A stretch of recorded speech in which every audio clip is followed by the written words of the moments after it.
I didn't see you there. Would you guys like to set sail on this ocean of flavor with me? I'll be your captain. I'm Steve Harrington. And I'm Collin. And I'm Doug.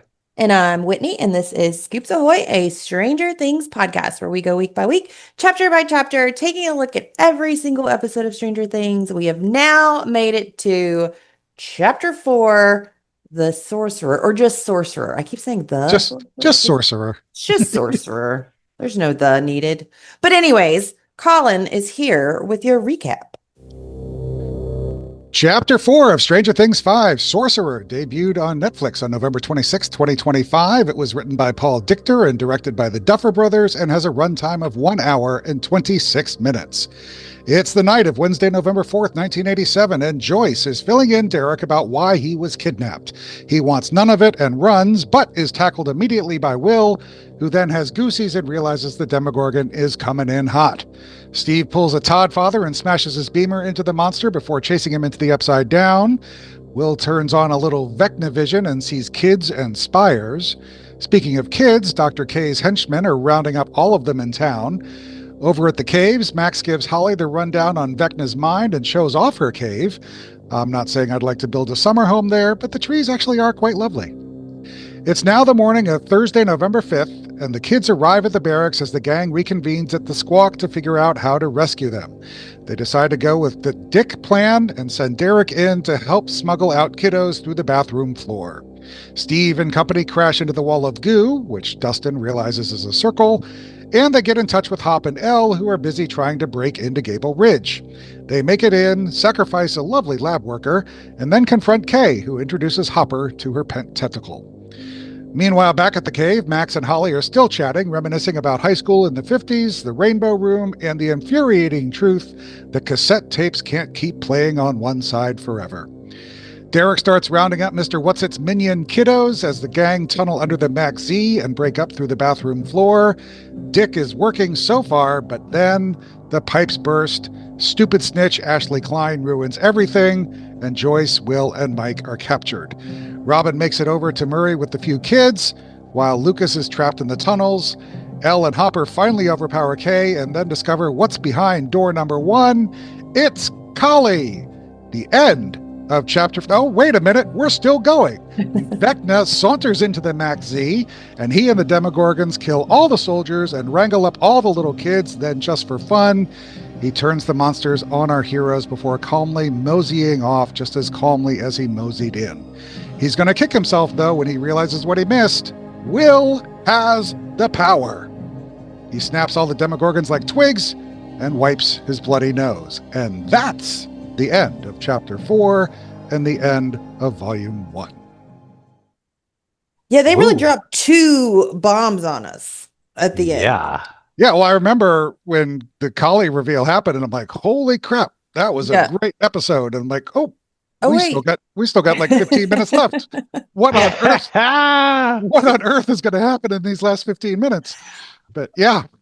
Well, Evie and I were watching it together. We were my parents, and so I had to catch my dad up on what had happened because he had skipped season 4 because he thought it was going to be too scary. So I had to like show him the end of it a little bit and like kind of catch him up. And then he sat down and we watched all the episodes together. And then my sister-in-law and my 2 nephews came in and we were all watching it together.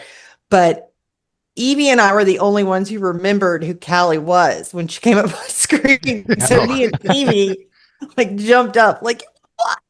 Yep. And everyone else was like, who is that? Who is that? But then they showed the picture from the episode. They showed the video from the episode. But yeah, that's true. I mean, she with the short hair looks a little different. So yeah, I was wide-eyed. I was floored. Yeah, it was crazy. Yeah. I mean, seriously, I'm like, I was on the floor. Holy crap! What a reveal! Excellent episode, and there's still more to go. Yeah. Well, and then when they revealed Wheel from those 8-bit track, or the 8-bit recaps, how they say it. We jumped up too, but everybody jumped up when we realized Will had powers. Like everyone jumped up and screamed because also I've been saying that for however many years. That wasn't going to happen. So Whitney is 0 for 2. I think we were all just really humbled I Yeah. was like, Yeah. wow. Go ahead, Colin. No, it's great. My one of my really good friends, Brian, kind of watches the show kind of peripherally. He's just kind of, he's not a huge fan, but he knows that I like it. So, and do the podcast and everything. So I said, so tell me your thoughts on the like first half of the season. And he texted me, and this is just great. I love this. He's like, I've watched all four, give or take. The van was sweet. The meat wall was unbelievable. Pigtails was a compelling side story, but the fourth episode where the redhead was stuck gave me the reallys. So that's my friend. That's Huh. my friend's Brian. Gave him the realies. Yeah. Pigtails was a compelling side story. So it was just kind of funny. So I'm assuming that both of you loved it. Oh yeah. I thought it was fantastic. I have not been mad about a single episode yet No. in season 5. Like not at all. I know there have been so many people have been like trying to bitch and complain about it, and I'm just happy as a clam. I'm like, nope, thought it was great, love it. Yeah. Oh. I'll go back and we'll get to some stuff in this episode that we're just like, yeah, no, come on, Duffers, you're better than this. But it's just little tiny nitpicky stuff just that sure. I don't care about. It's Yeah. not that big a deal. It's just something to But, talk. yeah, it's just something. So, we have like little things to, pay attention to and talk about. But yeah, I think in I think in ascending order, they've gotten better, better, better, better. 1, 2, 3, 4. I think they've been just really, really good. One of the big complaints was that everyone said that they felt like it was the first one was filler. And I didn't feel like that. I don't think it was filler. I mean, there was obviously a lot of kind of setup and getting into it, but they did start obviously with the spider monkey, which helped obviously. But I loved it. I thought it was great. I don't think it was a top 10 episode, but it was certainly in the top half of episodes. But Yeah. I think the last one, like 3 and 4, could very well be top 10 episodes. I mean, depending on how we finish out this thing. But yeah, I thought they were both really, really good. Mm-hmm. Yeah, that seems. Yeah, I mean, I don't find chapter 1 and 2 particularly strong, but they were great parts. But that's how every season is. Yeah. It has to tell a story. What's wrong with people? Right. They have They to just like want put the it dopamine. together. Yeah. Get it together, kids. Well, I mean, I went on, just out of curiosity, I went on IMDb just to see where people are ranking them, and Sorcerer is tied for first. Now, again, there is the freshness factor, Sure. but it's at a 9.6 rating on IMDb. Oh, I think it'll stay up there for a while. That's all gonna. Yeah, I mean, it's tied with the Battle of Starcourt as the only ones with a 9.6 or higher. So, and they both have a 9.6. So, yeah. It's because I feel like it's because it was Will focused. So I feel like that depending on how the rest of this season goes, it's gonna either stay that high or drop significantly Yeah. No, I think it'll stay up there. with Yeah, Will's fan base. Yeah. I would still say that I was more emotionally floored by Dear Billy, but these were by far the two biggest and most significant reveals that I experienced. I was floored by these reveals. They were awesome. Yeah, I never saw the Will one coming at all, and I know there had been rumors about Collin, and she might come back. And then when she started showing up at the events and stuff like that, I mean, That's what it made me wonder. I was like, ooh. Sean Astin isn't showing up, Dacre Montgomery isn't showing up. Yes, Shannon showed up at a couple, but still, having Collin show up at like the Netflix events and things, like, oh, maybe she is back. So, and I mean, we still might see Barb in a flashback. We don't know. It's true. But even at that, I wasn't expecting it right there. I wasn't expecting that it was her behind the door. And I certainly wasn't expecting Will to have powers. So, yeah. I wasn't expecting it whatsoever. Yeah. I thought it was awesome. And I did not want that character to come back because, I mean, this is what was really rewarding about it because, dumbass me, like, the only way I was picturing her coming back is like, oh, we gotta send a bat signal to Pittsburgh and see if we could get Callie here to help us, right? Little did we know. It's like, and then all of a sudden, oh well, now that this makes a hell of a lot of sense and is super compelling as far as the storyline is concerned, I think this is the greatest idea in the history of the world. Yeah, I loved it. I absolutely loved it. Oh yeah, I was okay with it. So I mean, would I be but okay if she didn't come back? Yeah, I'd have been fine with that too.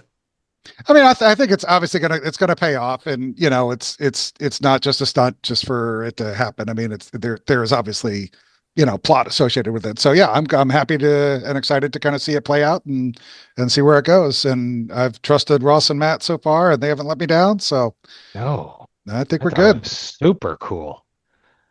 I mean, you're not Super going to go cool. through 34, 38 episodes and then all of a sudden just tank it on the last four. It's not Game of Thrones or anything. So I have a That's right. feeling, Don't you bite your tongue. Don't even put that out there. So, all right. Well, what about Will having powers, guys? Like, were you just cheering? I Yeah, we could were not No, believe it. cheering absolutely. because I did not think that Will was. I know they kept saying Will's going to be important this season and da da da da.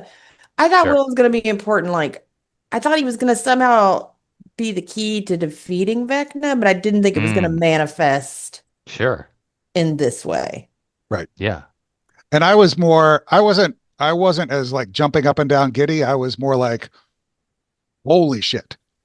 I mean, Yeah, me too. That's it yeah. was like, yeah, it was like kind of like deep breath, kind of, whoa, what just happened kind of thing. Yeah. But Yeah. Well, it did, and it still does kind of worry me how he killed the Demogorgon, and I guess they've explained it. There is a bunch of discourse about this. That how he killed the Demogorgons is the exact same way as how Vecna killed his victim. So I was like, Oh yeah, there's questions. that could be not great. Like that could easily shift to like an Well, evil yeah, version of Will, he's you got the know? smoke flowing through him for sure. Like he's Yeah. tapping into some the dark side of the force, So, man. but then the Duffers are like, yeah, he can only siphon his powers Right. from Vecna when he's nearby. Like that's what they said. right. But now people are arguing and they're like, they're just saying that to throw us off. Well, we're gonna No, find who out. knows? And Okay. I'm So like, well, I don't know. before we get into it, we got Doug, we got the run times Oh, from sure. Like, volume 2, right? Yeah, Ross Duffer posted them on Instagram. Runtimes Chapter 5, Shock Jock 108. Chapter 6, Escape from Kamazatz is 115. 7, The Bridge is 106. And the finale, Chapter 8, The Right Side Up, is 2 hours and 8 minutes. I wanted them to be longer, I'm not going to lie. Yeah, I Yeah. mean, I'm kind of, I'm kind of good with it, but I'm kind of surprised. Yeah. Because yeah, I mean, you'll be up till what, 11:15, 11:30 Christmas night, Yeah. and then, I mean, you'll be done by 10 on New Year's Eve. So yeah, if you watch it, Yeah. obviously, I feel like as there's Evan, just but so much that could happen, and I want to see tons of things. And I'm like, oh, I have this isn't Well, enough time for I all mean, the well, we I've things still that I kept have, want to see. myself from doing these. we got 5.5 hours of show left. So, that's that's a whole season way back when. So That's true.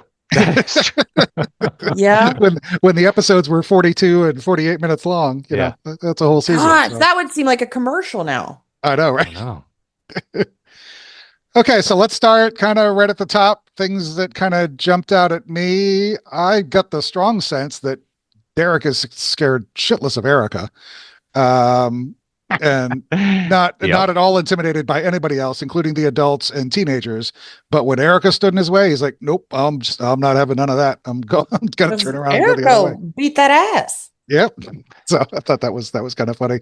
I also was wondering, and I watched it again tonight, the Demogorgon when he's swinging at Joyce. Um, Spoiler alert, never swings at Joyce. He never once takes a swipe at her. And I mean, you think of what the Demogorgon did to Karen and Ted. I mean, they were like swinging and swiping, and so Oh yeah. I didn't know if this was a thing where unintentionally, or maybe he didn't even realize it, that Will being in there maybe kind of influenced or held the Demogorgon back. It just really jumped out at me that the Demogorgon didn't even swipe at Joyce the entire time. I mean, granted, she Yeah. had an Yeah, axe.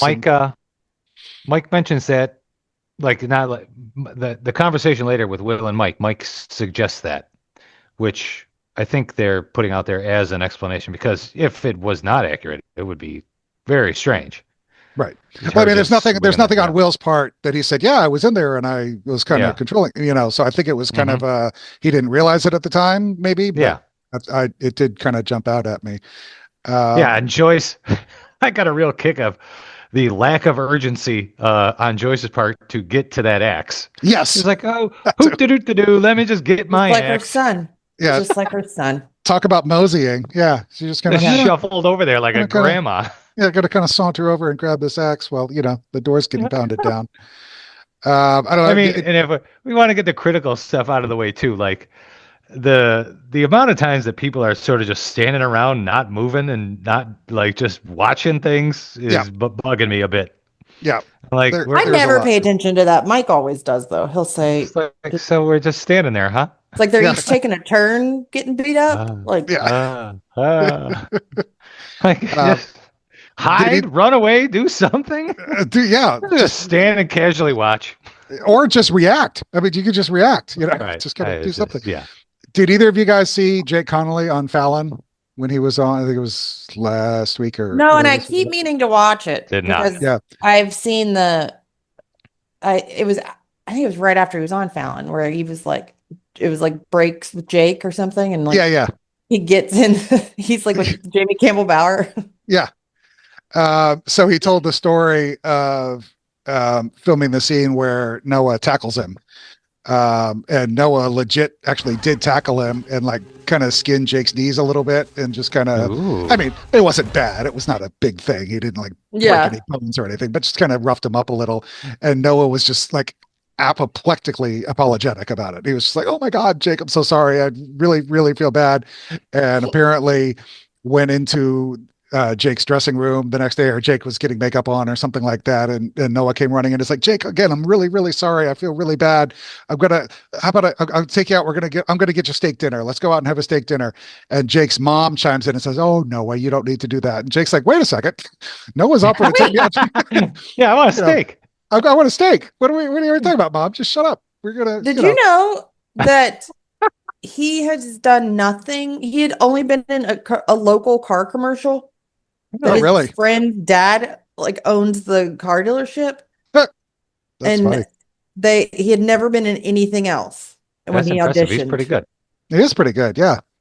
And the casting director, Carmen Cuba, it was in that interview that Parade did with her. She said that for his audition, she gave him like Home Alone tests because he was giving off the vibe of a kid that will like, I will protect my family at all costs. Like that's why part of the reason that she picked him. That's cool. And I love him. I think he's so like adorable. Yes, he's really good. I liked him on Fallon. It was kind of funny. It was kind of weird. It kind of felt like he was reading from a script or something. So I don't know how good he is. I mean, obviously he's good at memorizing and delivering lines. I don't know how good he is in like a like on the fly, like trying to on national television with a host and audience and everything. But yeah, he had some it was kind of cool stuff to say. But I mean, everybody is going on everything these days. So if you're not, I know. Well, and Fallon has them all. Yeah, like I think Winona's on it tonight. Yeah, Natalia was on or is on, and then Lucas, Kayla was on, and a whole bunch of them. Were just on. Yeah. The Duffers were both on too. Yeah, they were both on. And did you see that with the Funko Pops and Steve falls off the front? They're trying too hard to make it seem like Steve's gonna die. That was kind of no. Steve's okay. I also like kind of the Starcourt Mall callback with Steve running in and running over the Demogorgon at the last minute, like he did. Oh yeah. So that was kind of cool. I also, it kind of jumped out at me when they were sitting there deciding whether to go into the silo. If you're going in the silo, just go into the silo, Steve. I mean, for God's sakes. Yeah, but B, everybody is sitting there, voicing their opinion, and he literally waits until Nancy says, go ahead. And then he goes ahead. That's the only opinion that he cares about. Well, that's what he was asking, waiting for Nancy's permission. So, and then we get all the stuff with the kids getting rounded up. So 73 kids aged 9 to 10. Hopefully that was into my homework. I don't know if it was or not. But 73 kids in town between the ages of 9 and 10 had been rounded up. And I was just really wondering what the conversation was like with Mr. and Mrs. Miller. I said the same thing. Yeah. So the soldiers come up and say, it's dark. it's in the end of the evening. I understand you're sitting there watching your little Disney thing, but we're just going to need to take your kids. So thanks. Bye. Why was everyone okay with it? I'd be like, I have to come with her or Yeah. she's not going. Yeah. I mean, I get the sense of kind of law enforcement and authority and everything, but still, they're kind of making it seem like the Miller's just like, yeah, sure, and that makes sense. And the Millers still seemed very scared while they let her go. It was like, yeah. I don't know. I feel like I'd put up much more of a fight. Yeah, it just. I mean, there may be a deleted scene or something like that. I don't know. I mean, we'll see when the script books come out, eventually. But yeah, it was just it's very, very strange to me. I had to pause it to check. It's not, but at first I thought that dad was the same guy with the mustache that was surveying the Wheeler house in season 1. Oh, from very Hawkins, similar. Gas and Electric. Like, yeah. Quick tangent. Yeah, I don't. You guys pay attention to that stuff. I don't. He did look like it. It's funny. And then we get back to the barn. And did you want to talk about movie nights, Doug? Is that a? Oh, we'll get that. You got it later. I'll jump in later. Okay. Yeah. So then Will is drawing the big mural with all the spires and everything. So he got that up quick. He did get that up quick, and it was kind of when I was just a little bit of paint. I was on Reddit, and they were saying paint buckets laying around. Yeah, right. Colors. Reddit was saying something like, it looks like it's twice as tall as him, and he didn't even use a ladder, but I don't think it really was. I think he was reaching. I thought that though.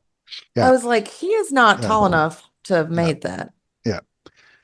Did we notice the the similarity between his painting and Mr. Clark's diagram? I'm nodding my head yes, because I did notice it. Yeah. Okay. I noticed it after a bunch of other people pointed it out. There we are. Online. And then I was like, oh, yes, it does look like a wormhole. Yes, everyone on the internet is much smarter.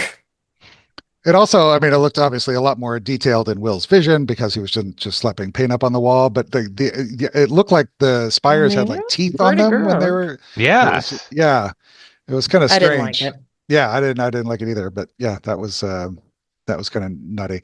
But anyway, so they get through into the upside down and then promptly run into the wall, Steve and gang. So anything more on that, or should we move into Max's cave and that whole thing? Because that was actually pretty cool. And I have many questions. I do too. I have many questions about Max and her cave. Yeah. Let's go.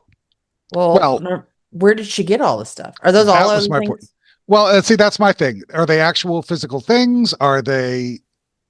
I mean, we're in Vecna's brain, so are those just other memories? That would be weird to move memories from one memory to another. I was assuming she was stealing stuff from the house.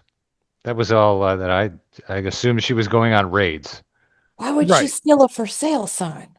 Yeah, I saw the for sale sign. Yeah. Yeah. So then I was wondering, when I was watching it again tonight, I'm like, I mean, is it Henry's stuff? Because it's Henry's memory, but why would Henry? No, I immediately said no because. Oh, that's what I thought. Because Henry's memory wouldn't.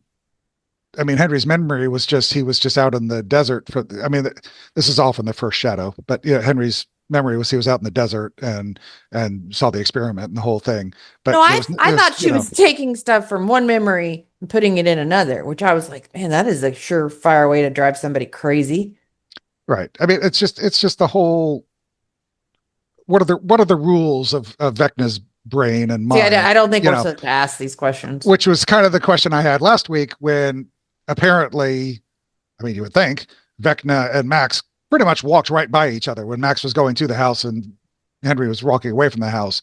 If this is all in Henry's mind anyway, he would know exactly where Max is all the time and could kind of swoop right back in as soon as she jumps out of the cave. So I don't know. Yeah, I think I'm overthinking it, but we are. It was something that kind of crossed my brain, and I figured Doug would have all the answers. So go ahead, Doug, and just No, it's you got to just roll with the vibes.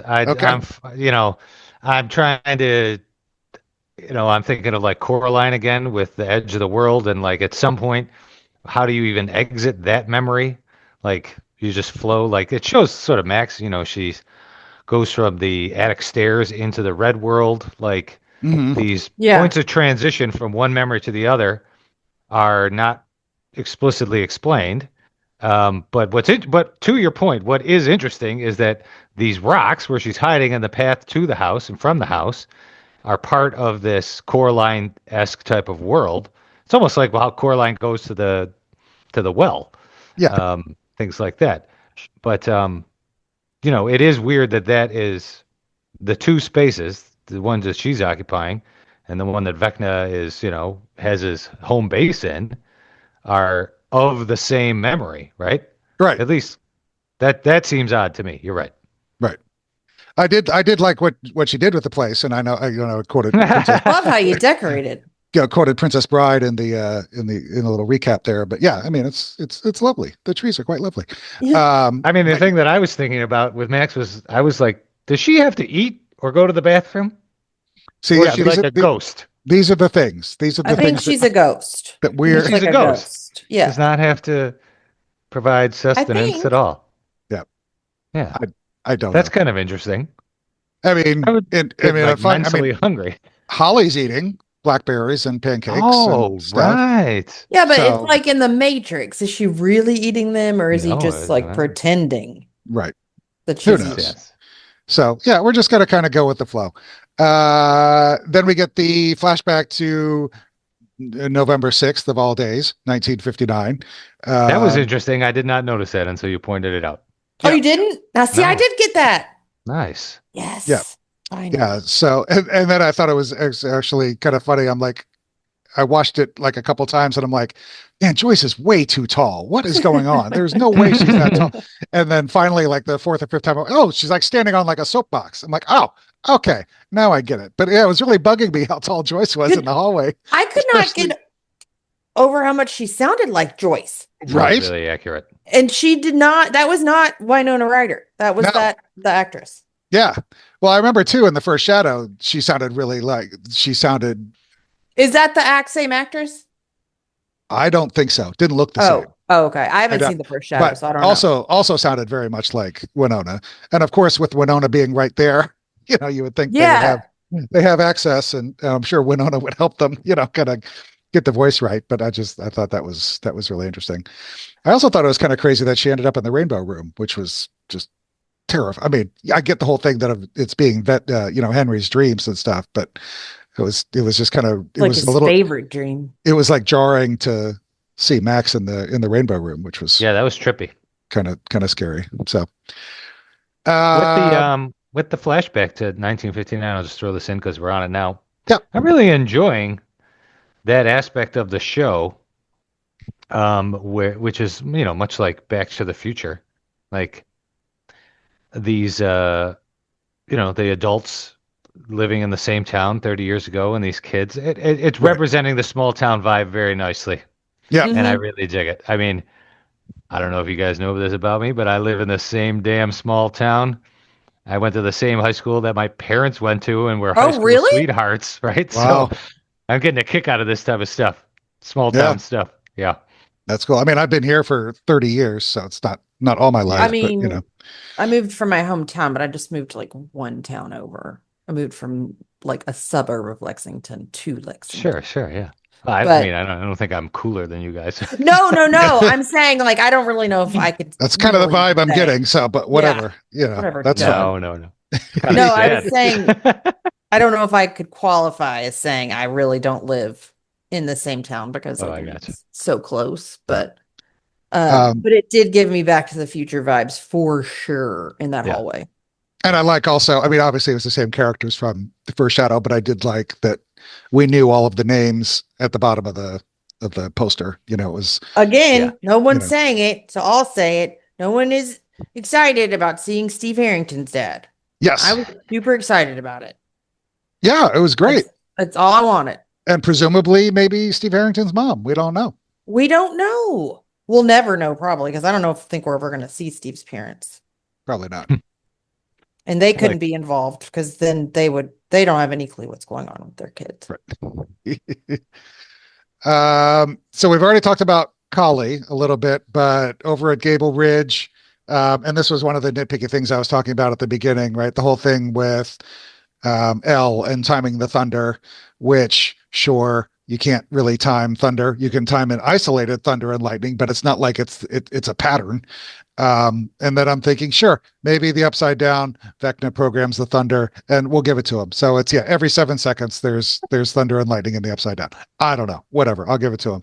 But then after all that and making such a big deal about it being 7 seconds, she messes it up. She doesn't mess it up. They messed it up. So the first time it's 11 seconds. The second time it's 16 seconds. The third time it's 12 seconds. So Collin, except for that one little bit, it was the only time it was 7 seconds. The Duffers never thought there will be a single person that would count. No. Those thunders. But again, this is the same guy that counted the very first scene of the very first episode, how many individual camera cuts there were as the lab guy was running down the hall, because this is the kind of thing that I do and I was curious. So well, but wait, hold on. I do have a question now that I've thought about this for a second. It is going back to the high school or whatever. Sure. But so you mean to tell me, because we know, and like I don't know, spoilers for First Shadow. I don't know if you guys want to skip this part, but I'm going to talk about it for a second. Sure. Patty Newby is Henry Creel falls in love with Patty Newby, who's Bob's sister. Correct. And he accidentally kills her, right? Correct. Do the other people know that he accidentally killed her? Or do they just think Patty died a mysterious death? I don't recall them thinking that. No, I don't think so. I think they think it was accidental. Because I could be wrong, but I don't remember. Because what I'm getting at is, you mean to tell me that Henry or that Joyce and Hopper and whoever else was in this play with weird Henry Creel, and they're like, and they don't remember the name Henry Creel because what do you mean? There's crazy things going on in this town. It isn't like we went to high school with a psychic, kid, telekinetic kid. Who killed one of our friends. Yeah. Yeah. I honestly don't remember that detail about it, but logically, I don't think so. Because of what you're saying. Yeah. But they have to know that Patty died, right? Yes.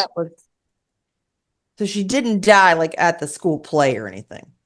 No. Well, it was kind of like, oh God. And I saw it once and it was like 8 months ago, and my memory retention on things like that I only see once, especially live plays, is like really bad.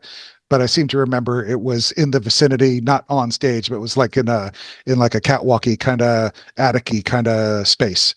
It was kind of the image I'm drawing is that it was something like that. And I can research it, and I'm sure people will email us in and set us straight. You're wrong.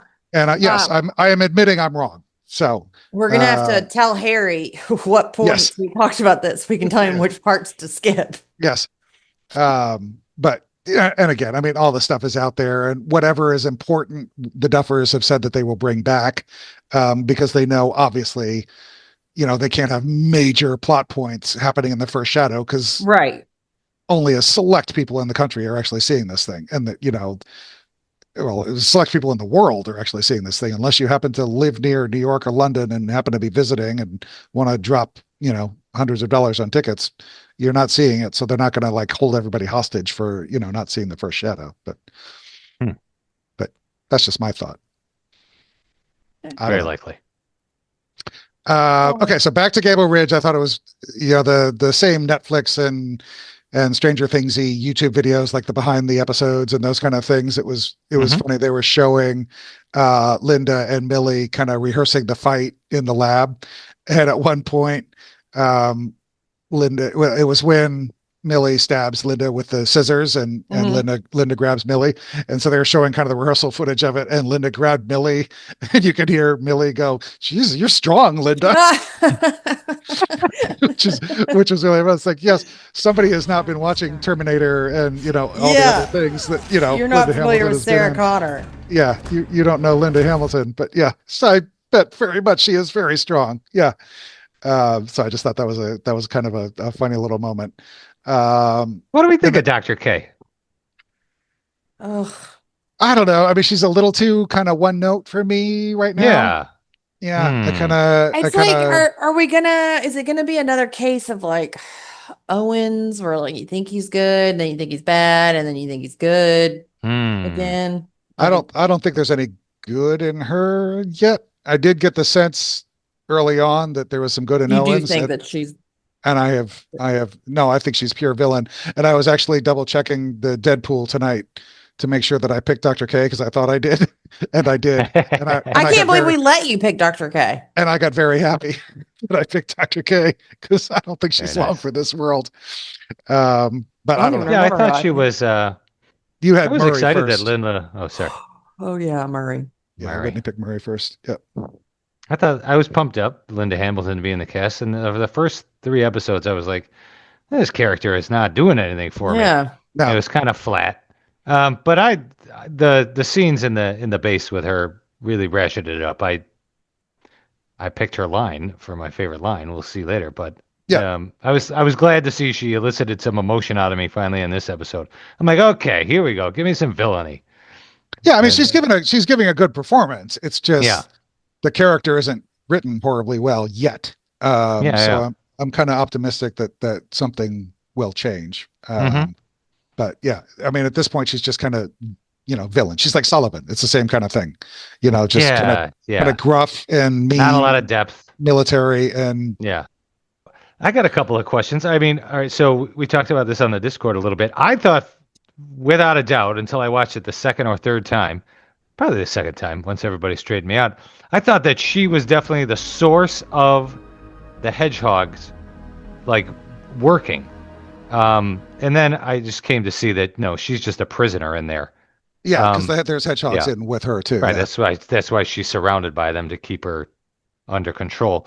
I'm curious again, then, I guess, as to what they're doing with her. Like, are they deriving any sort of research, or did they do, like, what did they do? What are they doing with her? I assumed they've been researching. I think they're trying to use these kids. I think ultimately, they're trying to use these kids as weapons. Yeah, I think this whole area, the whole Gable Ridge thing is research. I mean, you remember Kay poking and prodding the pustule on the bench, and she's got the tentacle, and they killed the scientist, or like, roundabout killed the scientist, who was just sitting there on a computer researching. So I think it's completely. He looked like a baby Egon Spengler. He did kind of, yeah. You're right. He did. Yeah. So I also, the question that I have is, this is very practical. Why did the hedgehogs turn off? Well, the power went out. I thought that was the whole, just a power thing. Yeah. Well, the power went out, which turned the hedgehogs on. Is that right? I think off. I'm trying to remember. They went on because the sirens were going off. Someone triggered them, I feel like. When Akers walked in, I thought the power went off and then the hedgehogs went on, or maybe I'm getting it backwards. But it was when Akers came in.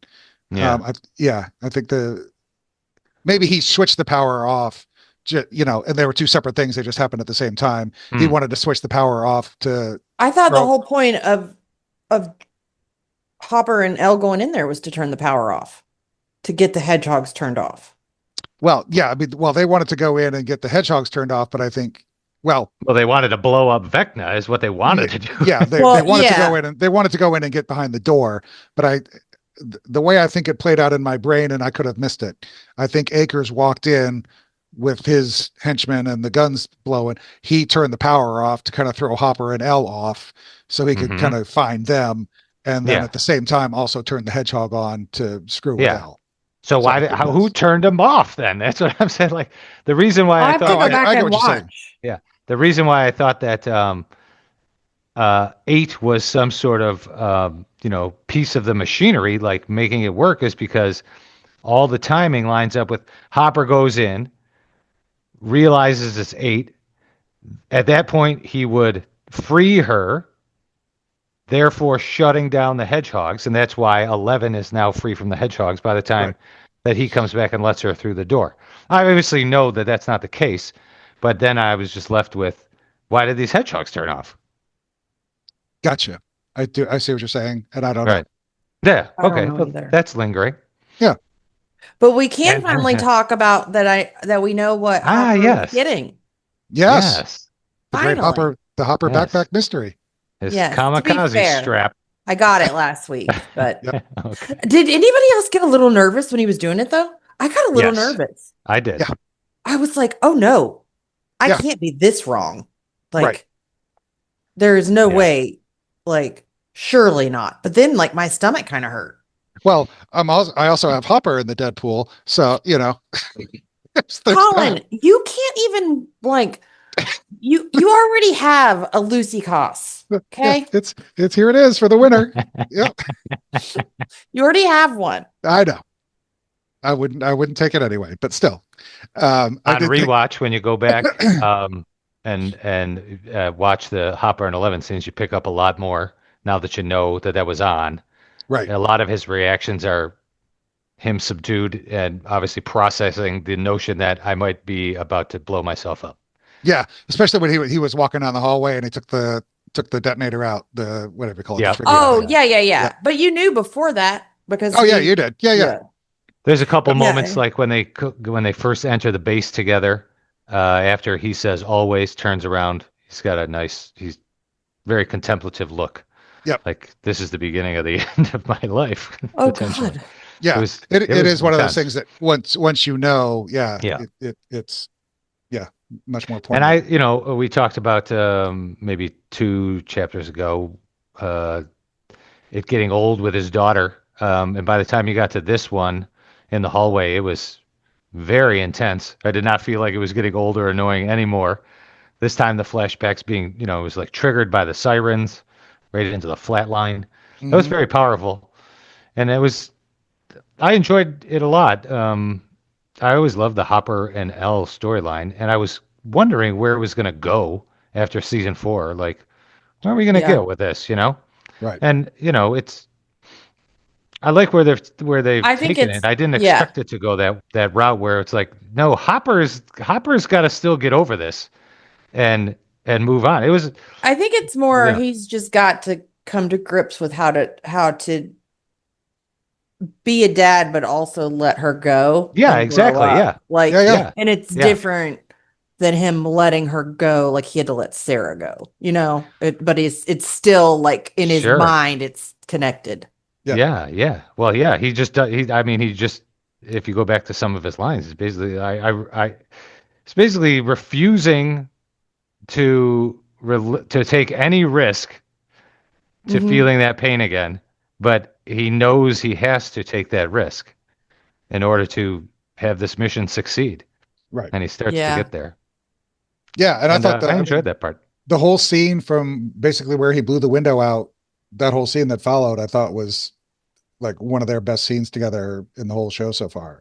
I thought it was, just really kind of hit. It was just really poignant and Yeah. really well acted, and yeah, I really Yeah, liked it wasn't overdone, and it made it It's more giving me the intense. throat ache.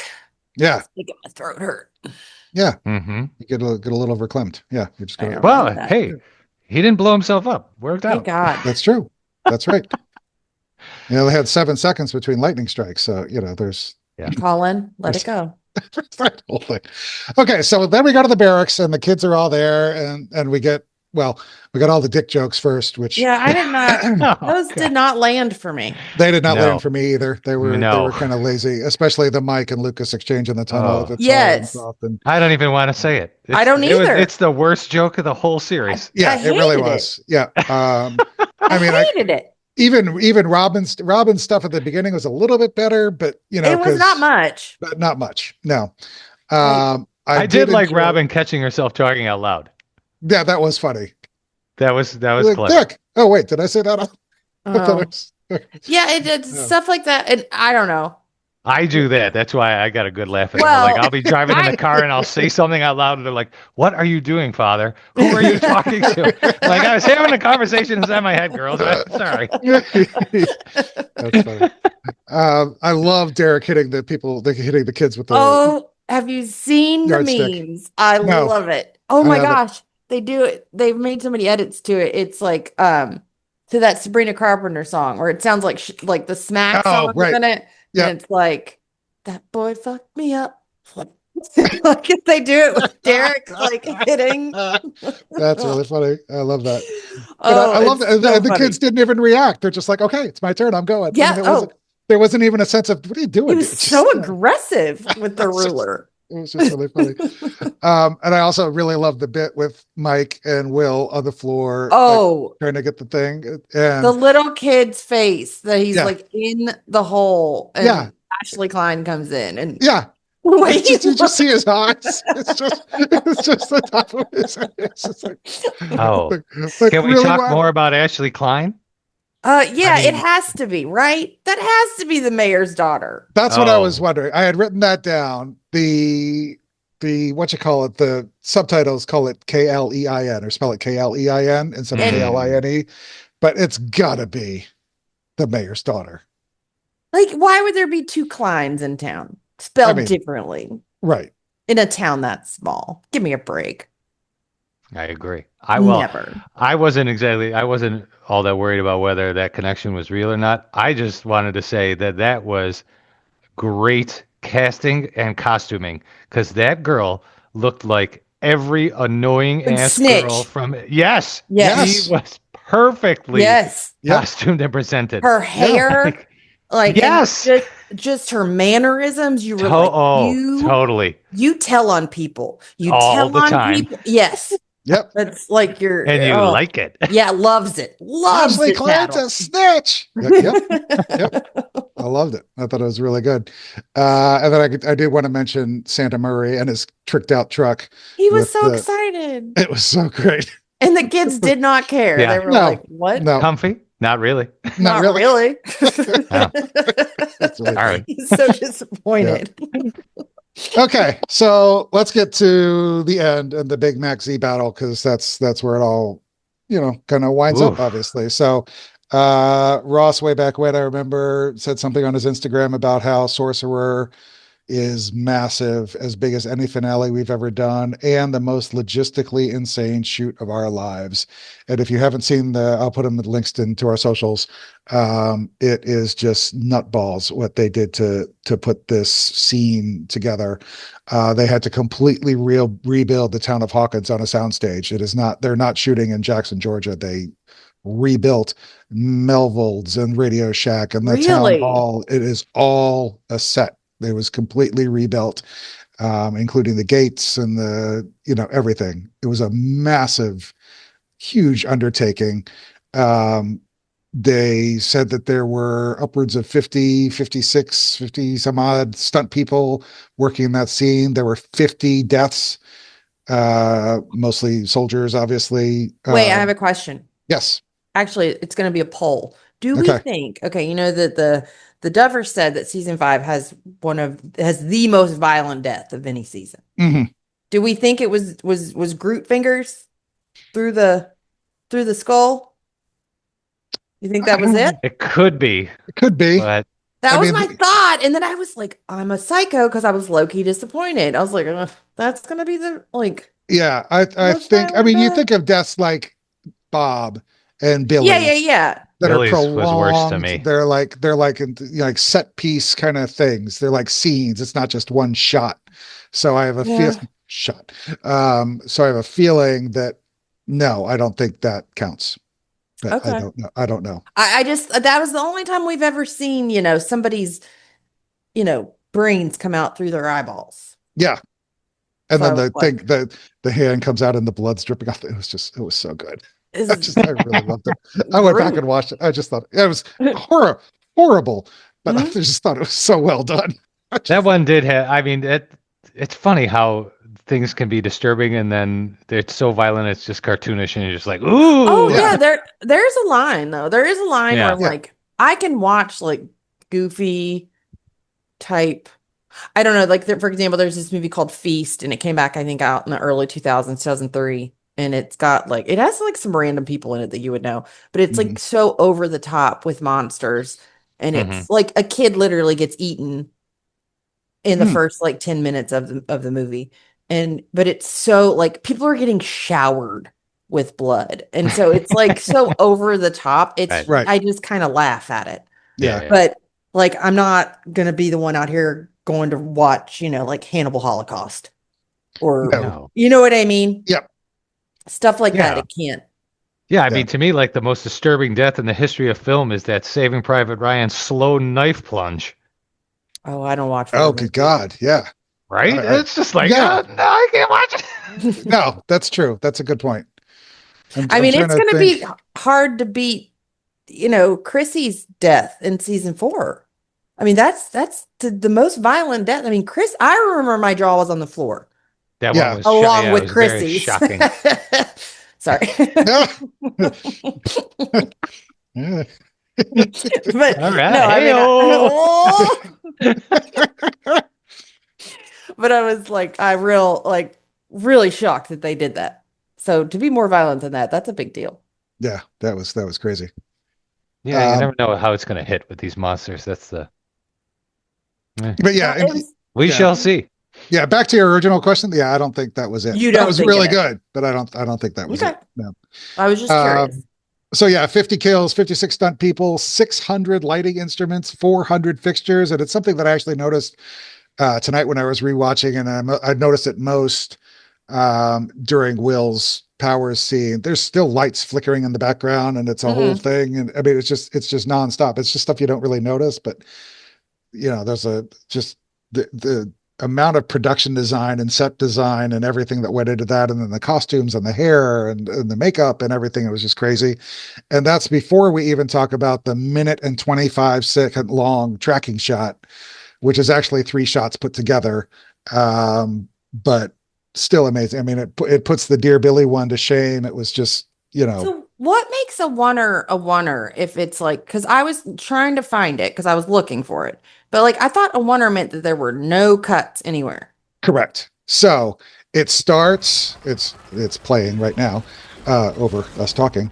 It starts with when the demogorgons are chasing after the Bradley's Big Buy truck, right? And Murray's driving off. So the very next shot. So it starts with the camera coming down, and It's like the kids are running. Mike the demogorgon is on the tower and pulls the soldier out of the tower, and then it's basically Mike shepherding the kids through the street. Yeah. So it's I that could whole have sworn thing. that there were cuts during that though. I'll go back and rewatch. But There's a lot of camera swooping and moving because at one point it tilts up to the tower, the monster pulls the thing down and the camera comes back down, but it never cuts. That being said, like I said, it is 3 shots that are stitched together digitally. So it is not technically a minute and 25-second long one shot, even though it looks like it. It looks like it's one continuous shot. But through camera trickery, they did it. There's 3 different cuts that you just don't see. But it was just incredible. And they interviewed in one of the behind the scenes things, Nick Mueller, who is the Steadicam operator, the camera A guy. And he was saying actually in it that he grew up being trained in ballet. He was a trained ballet dancer and was actually using that because he is walking backwards and sideways and holding a steady cam and moving forwards and backwards.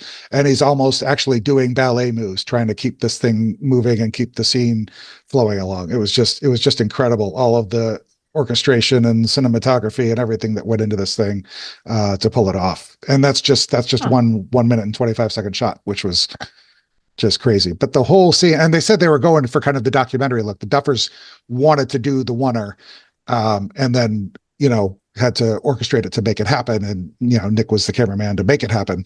And Caleb was the DOP for this episode. So they all had to kind of work together to choreograph it and make sure it happens. But it was very intentional that they obviously did it to make you. Even when you don't even realize that what you're watching is a oneer, it just puts you right in the moment and the camera's flying around and moving. And it was just insane how they did it. And I mean, everybody knows how much I've talked about the one in Dear Billy.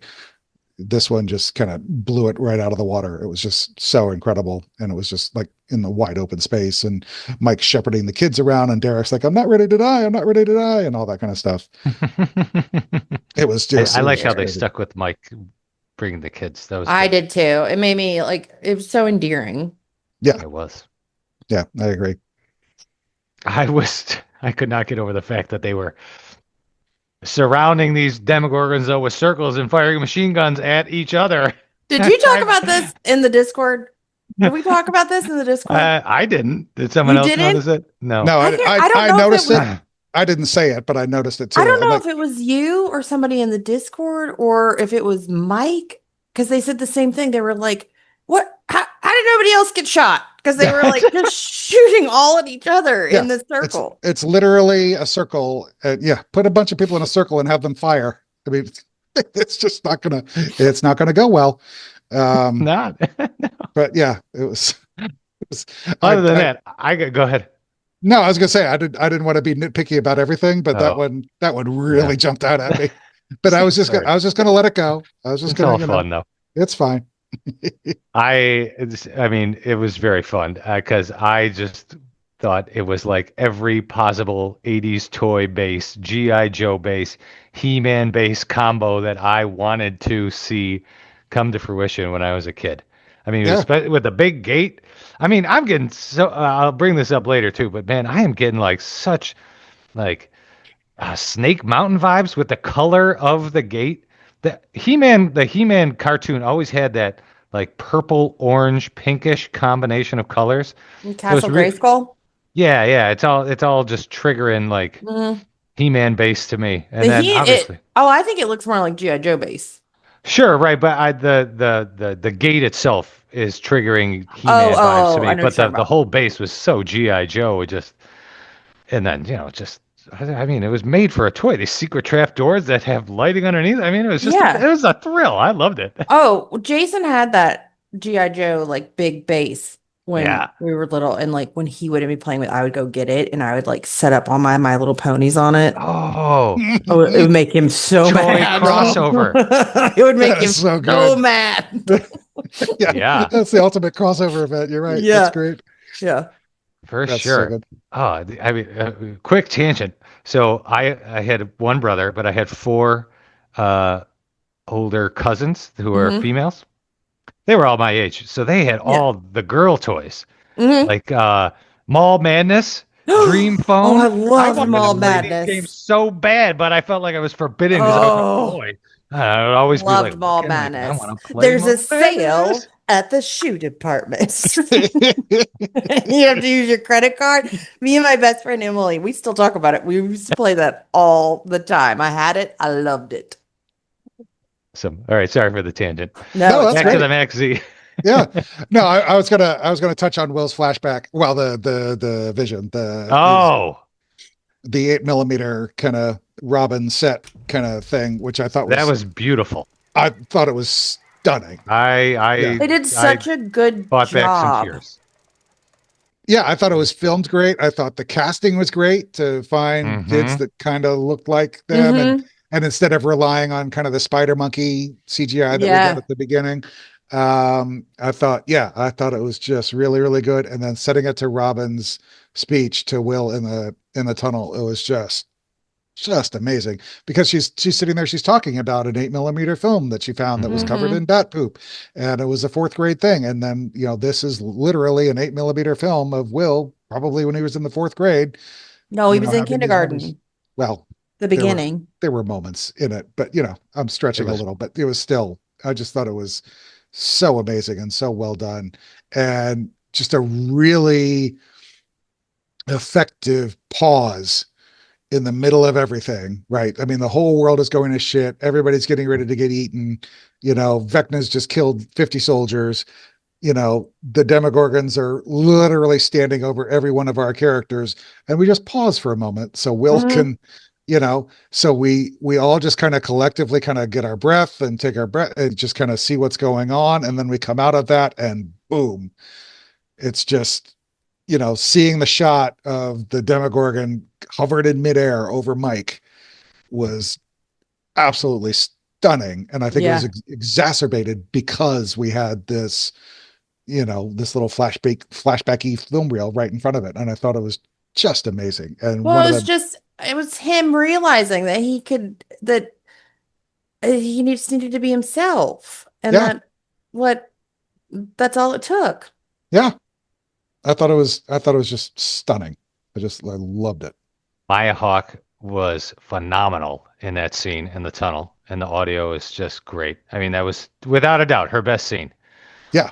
At least since the bathroom. I think it was better than the bathroom. Oh, I did too. Just the emotions in her face when she's telling Will all that stuff. She was awesome. Robin is the MVP of the whole season thus far to me. Yeah. She is knocking it out of the park. She's the funniest one and the best and most emotional. She's great. I'm kind of nervous about her. I don't like it. You're sitting here just yelling at me for saying things, and you're just going to drop something like that? What did I yell at you for? I yell at you every week. Steve. For saying that Hopper might die and that, all this other kind of stuff. So I'm just saying. I mean, you can say it. Just saying. I wanted to throw in on Will. It was amazing. This is Will having these powers. It just floored me. And when people would say that, much like the Kelly thing, so both of these were like in the same realm of absurdities to me, because I was framing them in ways that weren't even close to what they actually delivered in the show, which made it all good. Like, had someone been suggesting the way that it was put forth by the Duffers, I would have been like, yeah, I'm signing up for that. But every time that we've been talking about it in the past, I could not imagine it making any sense. I'd be like, get out of here. He doesn't got powers. That is dumb. Yeah. Right? But either way, so that was just a thrill to see those like just blow my mind that they're happening and actually making huge amounts of sense. Like, whoa, how did I not see this coming? This makes perfect sense. But beyond that, I still don't know what Vecna wants with him, though. Like, I still don't know the connection. Well, why would he just let him live? Right. From Vecna and Will, you mean? Yeah. Yeah. Something. Yeah, I don't know. He said, that's why I started with you. But I get your point. It's not like, why do you need to continue with him? I mean, you started with him. Why did he start with him though? Because he was easy to break? Yes, because he was a very young, breakable kid at the time. Yeah. I mean, well, what did he do? I don't know. What did who do? Will or Vecna? The question remains is Vecna's plan with Will done? Did he just thinks he's done? I'm moving on to these other 12 kids. Right, I don't know. And my Demogorgon's going to eat you now. That's the impression I'm getting, but yes. Okay. I don't know. I'm thinking that there's something up Vecna's sleeve still, or lack thereof. I would like to think so, because it makes no sense for him to keep Will alive. He could have killed him with everybody else, especially if hindsight being 2020, he knows what's coming at him, which he doesn't yet. But well, my whole thought was he's keeping him because he's going to eventually control Will, because it feels like it could go both ways. Yes, possibly. Yeah, could be. Cool. And then we get the final shot, obviously, of Will, doing the, wiping the nose and kind of just sitting there and just wiping, and this camera zooms in. And, they were saying also they did that in one take. And they that's right. I think we got it. They did the one take, and they all agreed that was it. Let's call it. We're done. And they didn't even do a second take of it. It was just kind of the first take. So I thought this whole Will story arc is amazing to me. So we were touching base on this maybe last time, 2 times ago, right? Like, I am really impressed by how this show made me marginalize Will as a boring ass character, and that directly reflects him being marginalized, trying to find his way as a closeted homosexual, and just retract from society, just hide. Yep. And it played out perfectly, to the point where I'm just like, man, Will sucks. This character is boring. Like, I'm still not on board with him. Right? I'm still kind of like, he's kind of boring. No, I'm all about it now. I'd I'm all put it all together. I'm just like, whoa. Yeah. I'm still kind of like, I gotta see Right. more. I gotta see where it's going with this. I mean, I'm just really Like, impressed if how the he, Duffers executed it. It's well, perfect to me. Like Yeah. to the point where I'm just like, I'm not really that interested. Man, this whole will subtext is just kind of annoying and give me more 11 blowing up Victor, blah blah blah, all the other stuff. And now I'm just like, oh my god, this is like an epic 4-season long sleight of hand. I'm so impressed. I think it was amazing. You guys all saw the table read video when yeah. Oh, I did not. Oh, it's really good. I'll text it to you, Doug, but I'll put it in our socials too. They showed the actual table read when they revealed in the script that Will has powers. And so I can't remember if it's Matt or Ross is narrating and everybody does their lines and Ross is narrating. I think it's Ross is narrating and saying blah, blah, blah, blah, blah. Will has powers. And everybody's like, oh, yeah, it's really cool. So I'll send it to you, but then I'll also post it on the thing. But yeah, absolutely, really crazy stuff. So super cool. I am really, and like to piggyback on all that stuff, I am really just impressed by all the things that are like coming back from previous seasons that are of significant substance and how this is all tying together. Like there's a bunch of fun, cute callbacks, but man, they are just pulling very important things repeatedly from these yeah, past seasons, and like they're meaningful. Like even in season 3, when Robin comes out in the bathroom, was I don't know, it was just like what? Why? This sort of out of nowhere. Like, is there a grander story to all this, or is she just And there is. and gonna there be is. Yep. and boom, hello, Yep. amazing.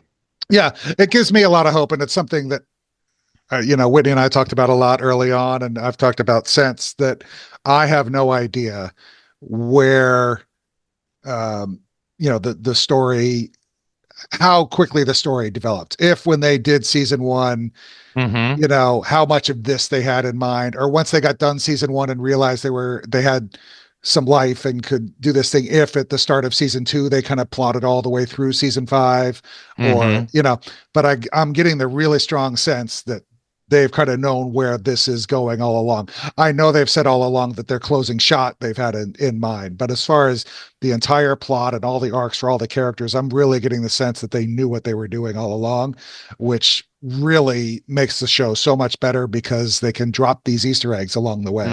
It's not, and they don't have to retcon anything, or they don't have to, fix something or apologize because there was a plot hole or something. If you know where you're going and how it's going to end, you can build to it. And so far they've been doing it, and I love it.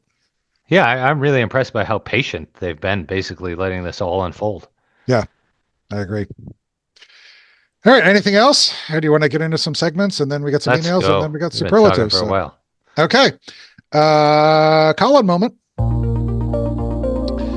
It was actually kind of funny because I was going back and like, oh, I could do that for a Collin moment. No, I can do that for a Collin moment. And I'm like, nope, I can't do any of those because I've already done those for Collin moments. So I already talked about little metal lunchboxes in the season 2, episode 3 podcast. I already talked about the glory of boom boxes and portable radios in like season 2, episode 6. I also talked about the pain of having to rewind cassettes back and forth in season 4, episode 5.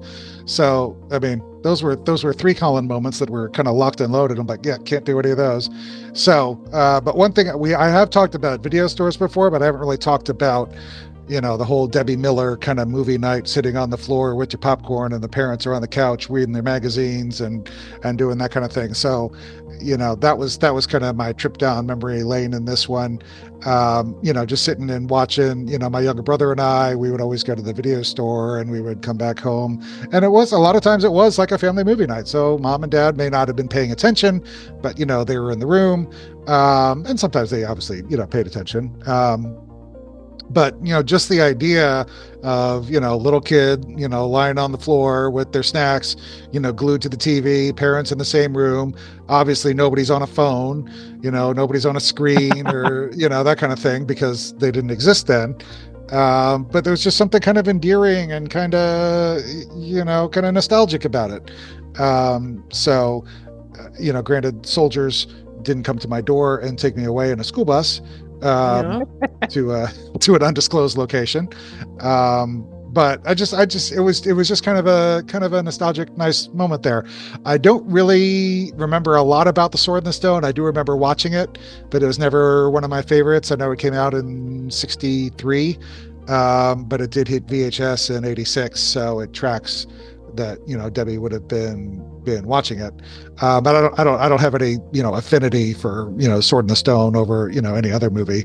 I remember plenty of Disney movies that I liked better. Robin Hood I loved. That's probably my all-time favorite Disney movie. Is every woman has got a crush on that fox. I know, right? Some weird reason. Yeah.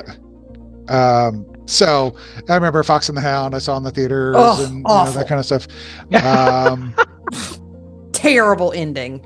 Oh, very bad ending. Yeah. Well, I mean, a lot of them had very bad endings, but Lady and the Tramp and Aristocats and all of the Rescuers and all those kind of things. So there wasn't anything nostalgic necessarily about the Sword of the Stone, but it was just a nice little moment, I thought, there. So I don't know if you guys ever did kind of the family video. Night. I love that.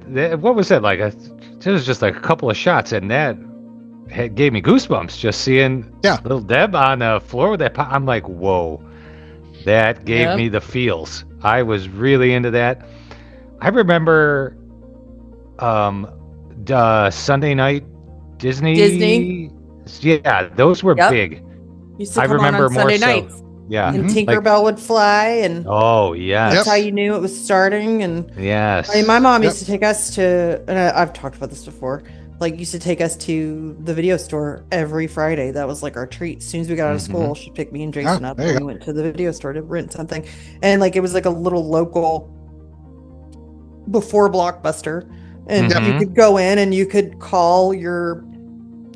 They would just give you the posters when they were done using them. So you could go in and you could write your name on the back of the poster. I remember you saying that once. Yeah. Yep. So our rooms were covered in movie posters because we were big movie kids. Right. That's all we did. Yeah. We were watching movies, making movies constantly. Yeah. So it was just a nice little nostalgic moment there. So go ahead, Doug. Oh yeah, some of my oldest core memories from being very young, 4 or 5 range, are just sitting down with my brother and my cousins and watching The Wizard of Oz for the first time because it was on TV for the one time a year that it was on TV. Or I really remember the first time we watched Mr. Boogedy.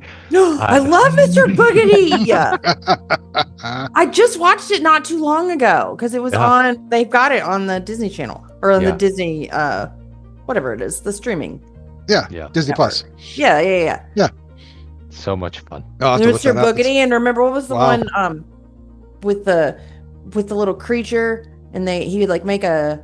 Flight of the Navigator? No. Oh, that's a good one. It was a Disney movie, but he would make it was like Fizzywig, and he would make a this weird gross concoction in his blender, and the little creature would drink it, and then it would materialize. What is the name of that movie? Not Jason Flubber. will know. No, not Flubber. It was one of those Mr. Boogedy. It was made for TV. Oh. And it was, I don't remember the name of it. But anyways, it was very text Jason. Figure it out. I will. We'll get there. Wow. But yeah. So that's the Collin moment. Just a nice little, kind of family viewing night. So it was a good one. Yeah. All right. You're late again. Yeah, I had to get catch-up homework. I only have 4 questions. Okay. Ooh.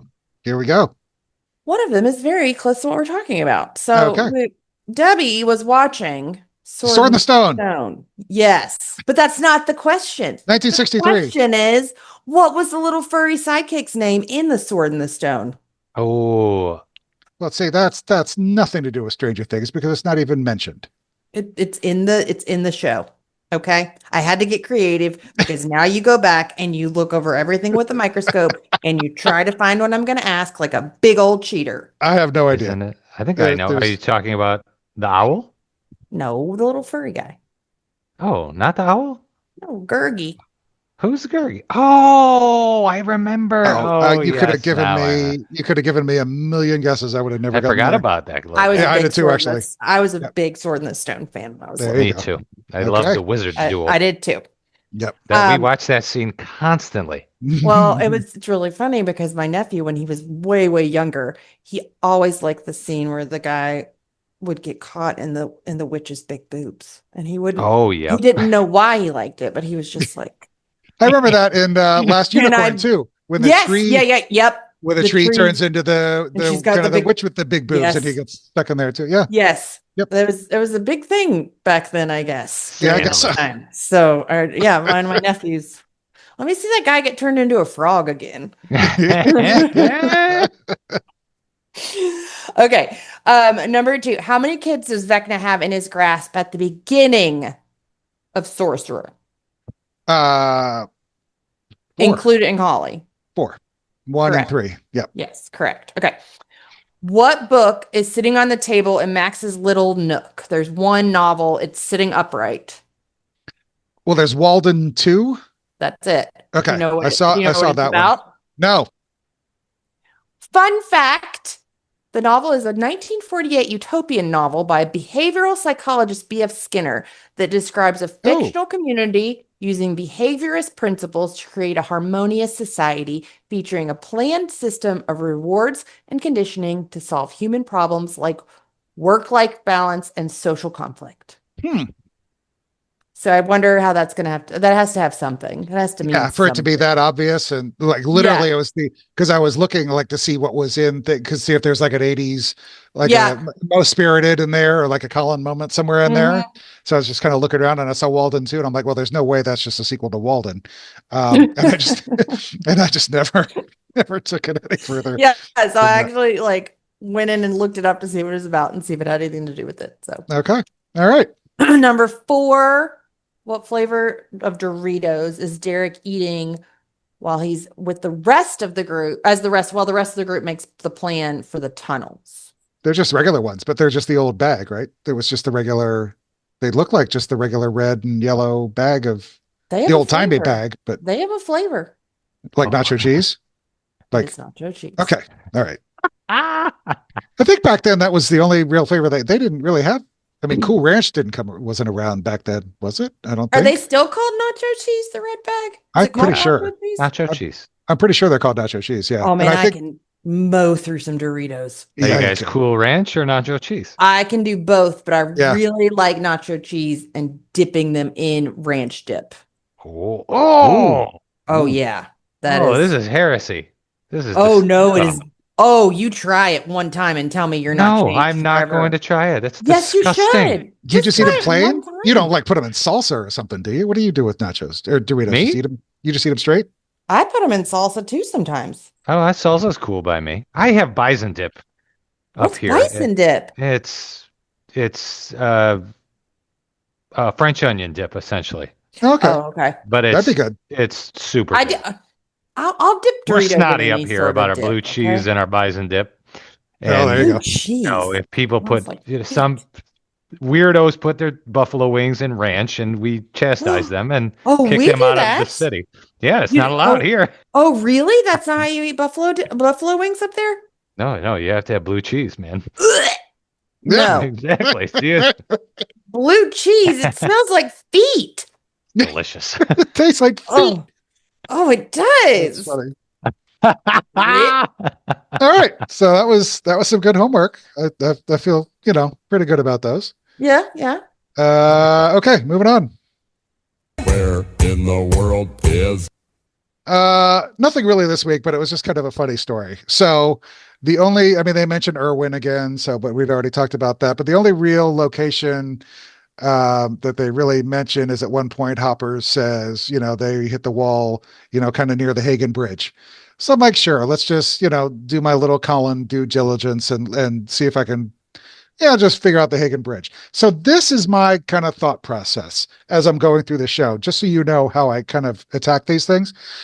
So I Google Hagen Bridge, North Carolina, or I go on Google Maps, Hagen Bridge, North Carolina, or Hagen, North Carolina, just because that's where the Duffers are from. Maybe something will pop up. Nothing popped up there. So then I Googled Hagen Bridge. I'm like, just kind of randomly, maybe, you know, Google it as opposed to Google Map it. Maybe it's a historical thing. There's nothing really there either. So then I kind of, poke around some more and I'm like, just Hagen Bridge in general. And turns out there was like an old Hagen Bridge that has long since been demolished in Minnesota. So yeah, let's just look up Hagen Bridge, Minnesota Duffers, see if they have like a kind of a tie into that. Nope, there's no real tie into that either. So, we're going on about a half an hour now of Collin trying to figure out, just what's going on with this Hagen Bridge thing. So then I'm like, well, we're just going to go with Hagen and Duffer. See if there's, maybe there was the Duffer's old babysitter, or they mentioned it in a interview or something like that. I have no idea what's going on. Can't find anything between the Duffers and Hagen. And then I'm like, well, Paul Dichter wrote the episode, so maybe it's like a homage to his aunt, or his old elementary school, or his dead dog from when he was 6 or something. Maybe it's just name dropping things. Long story short, too late. I can't find any connection with Hagen Bridge. I can't figure out if there's any real thing. There was at one point a Hagen Bridge, as I said, in Minnesota that was demolished many, many years ago. And it was like a pedestrian kind of railroady kind of bridge in the middle of nowhere. And you can find it on Facebook if you really want to. And I was going to take a picture of it, but I just gave up. I'm like, I just don't even know what this is. So we're just not even going to try anymore. But this is how I spend my weekends a lot of times. Like everybody, just want everybody to know that I just show up. Yeah. On the nights we record this podcast, I just show up. Yep. And turn on my computer. Yep. I have no idea what, but I don't look up Hagen Bridge.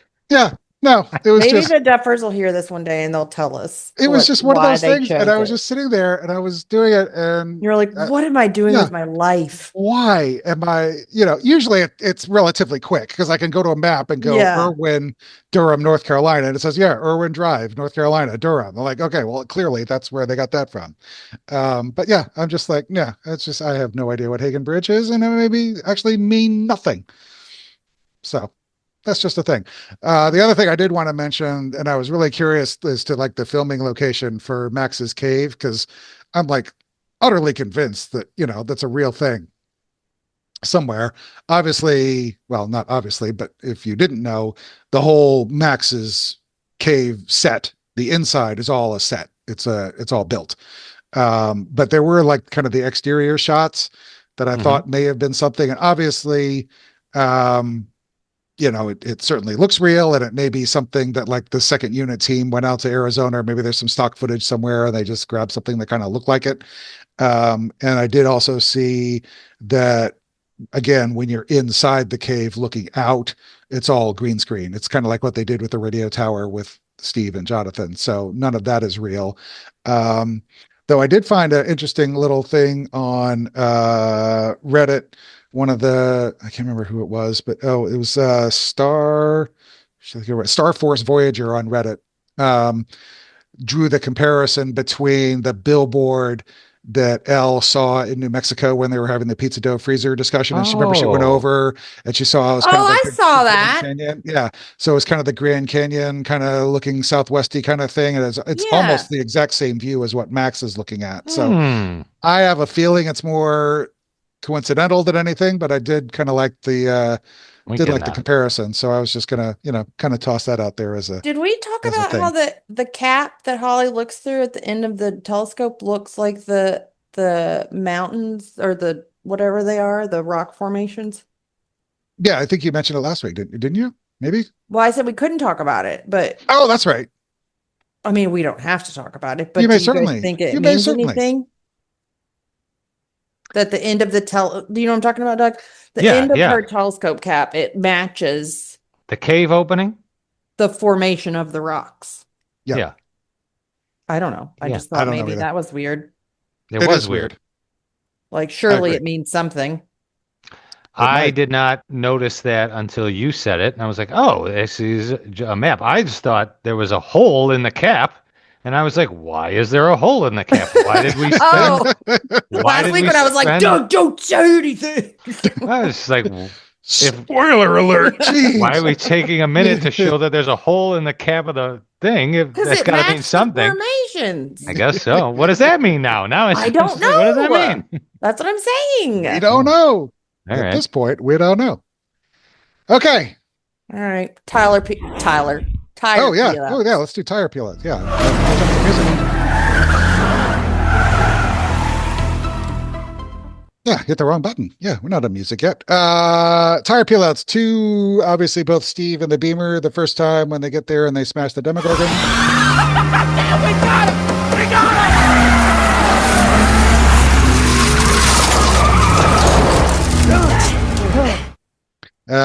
And then the next one was a little bit later, also Steve.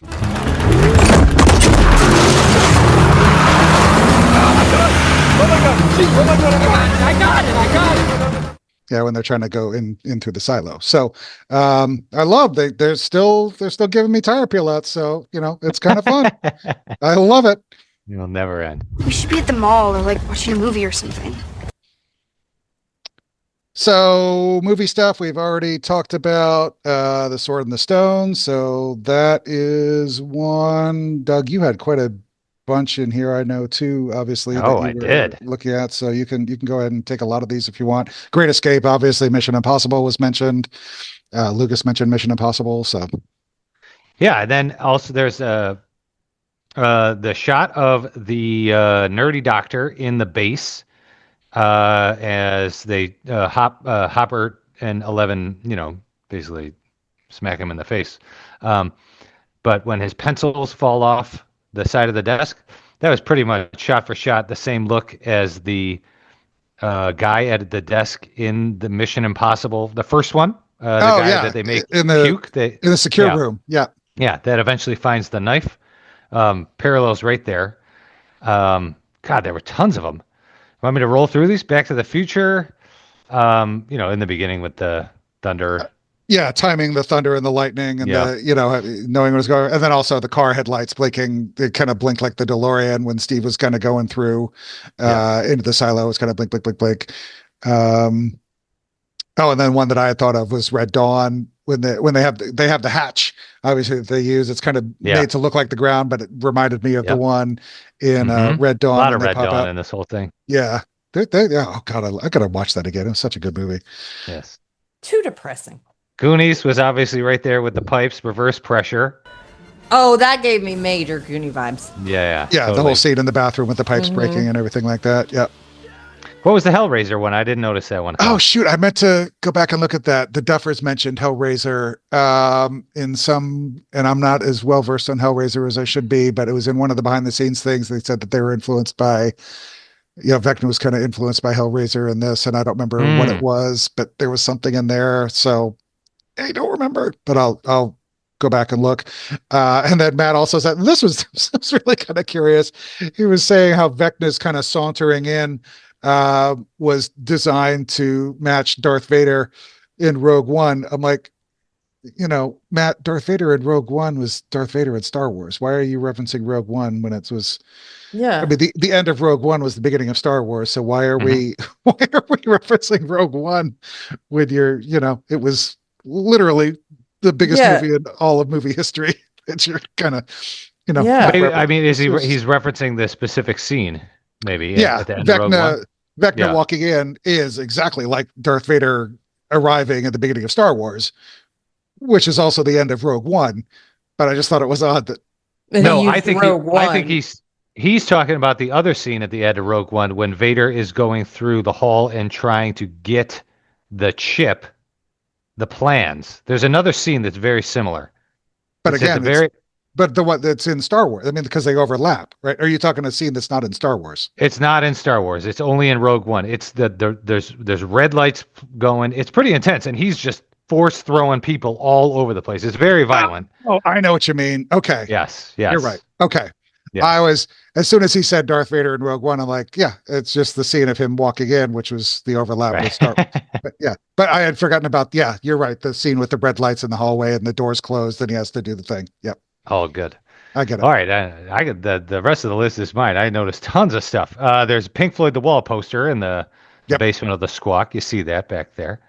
That's just easy. Derek, to me, was very Tim Burton with that striped shirt, just like Otho, his hair And Beetlejuice. in Beetlejuice. Yep. And then he just looked exactly like the kid in.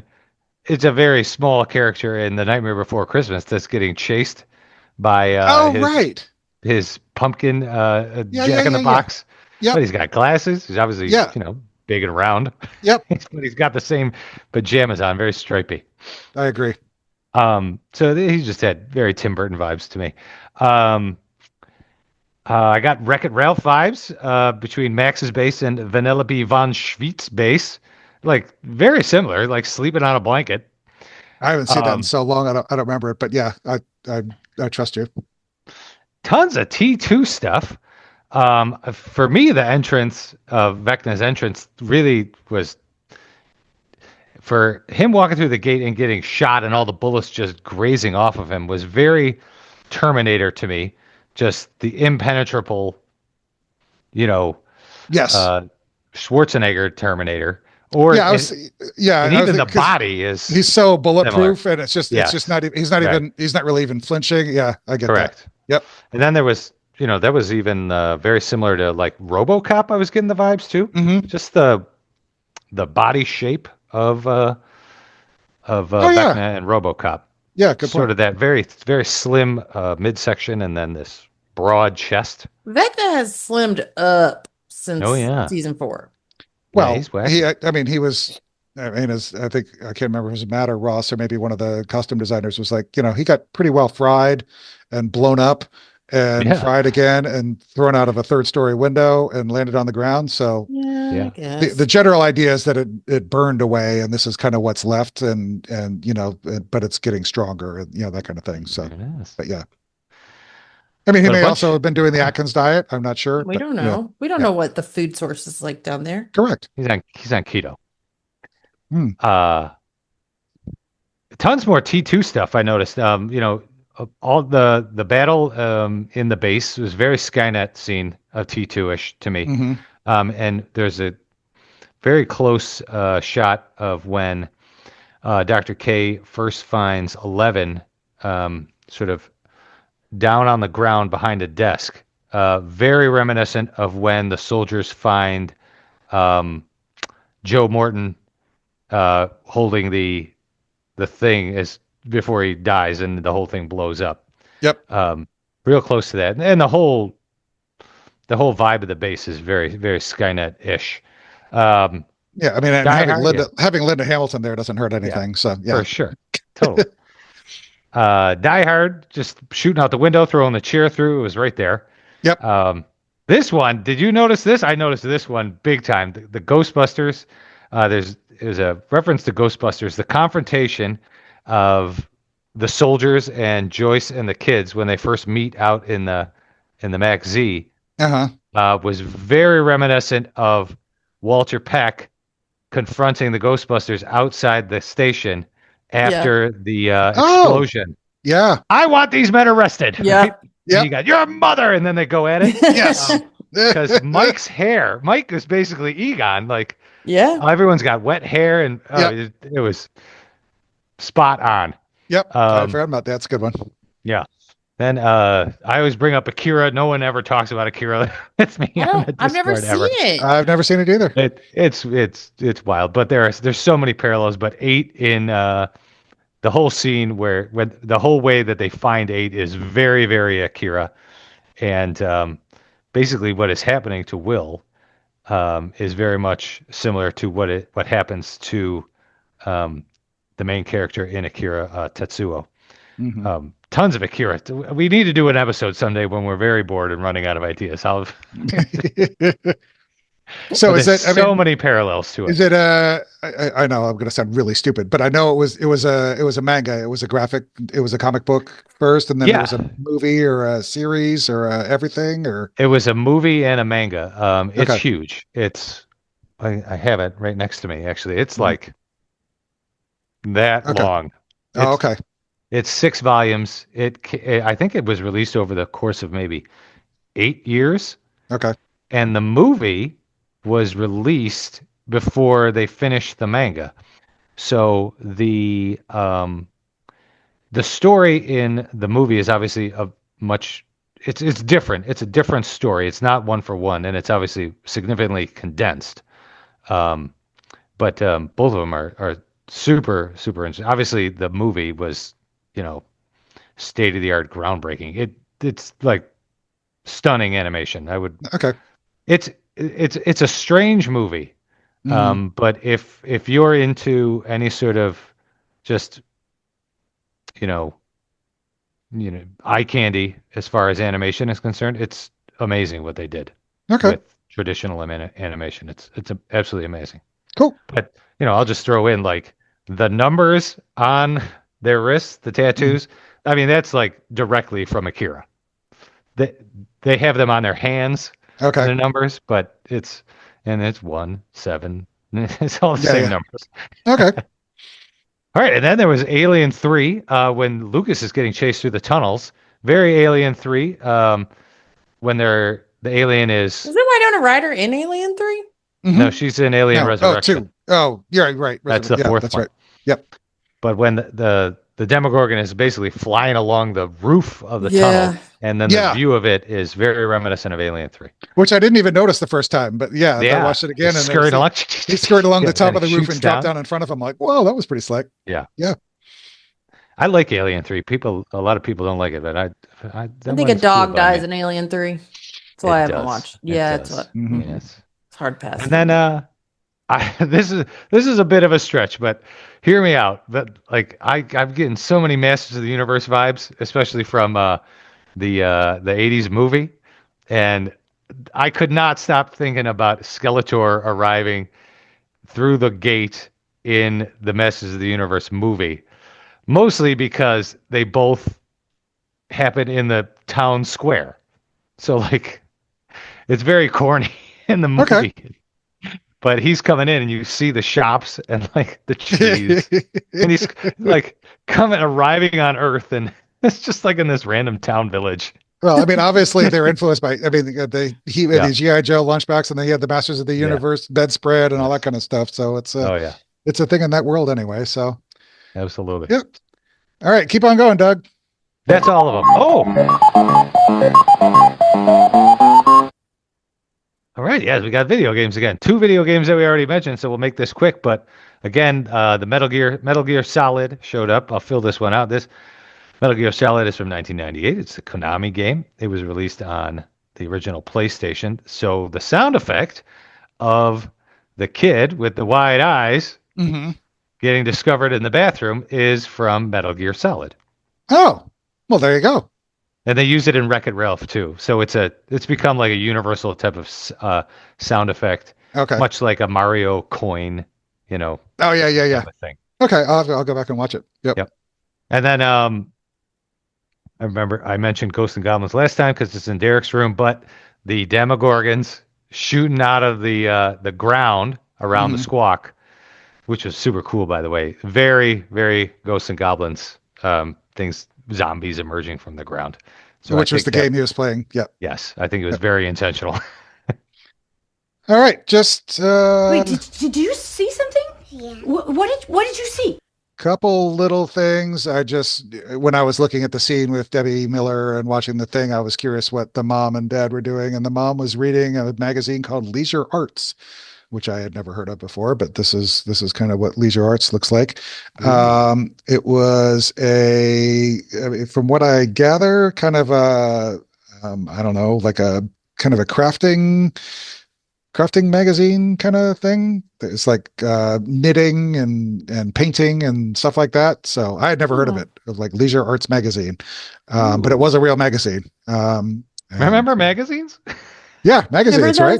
That's kind of crazy. And then, Doug, you had found, you had a couple things. Oh, this is just a quick shot of a kid playing a Rubik's Cube in the barracks. I thought that was cute. And then in the film of Mike and Will as little kids, you see the first session with the Dungeon board game that I didn't know. It's in the background in 1-7. Right. There was a shot, I think after the agents were coming and they cleaned out Jonathan and or Will's room, and they were carrying out. There was a laundry basket. And I think in the laundry basket was the that same dungeon board game. So there we go. Cool. I remember us talking about it. I think in that episode. So nice. All right. On to music before we get to songs. Robin's T-shirt. I didn't recognize it at first, but I just kind of did a little digging, and it's a Tom Waits T-shirt. So this is obviously what they, Robin's version, and then the what it really looks like, which was kind of interesting because there was a very famous picture of Winona from the 90s also wearing a Tom Waits T-shirt, and she's a huge Tom Waits fan still to this day. So I imagine Winona may have had kind of a say in Robin's wardrobe choice, or approval of Robin's wardrobe choice at some point in that. But I thought that was an interesting little thing. Not a whole lot of music, but obviously we had this little gem from the 50s. Life could be a dream if I could take you up in paradise up above. If you would tell me I'm the only one that you love, life could be a dream, sweetheart. Hello again. Shaboom by the Chords came out in April of 1954, went up to number 2, was originally released as a B-side, actually, but went on to far outpace what the A-side was, and it was so obscure that I don't even remember what the A-side was, even though I read about it. But a great, I love like a lot of doo-wop kind of stuff, and it was obviously also featured prominently in Cars, which is my all-time favorite Pixar movie. So that played in that too. But before that, in the episode was Elmer Bernstein's theme from The Great Escape.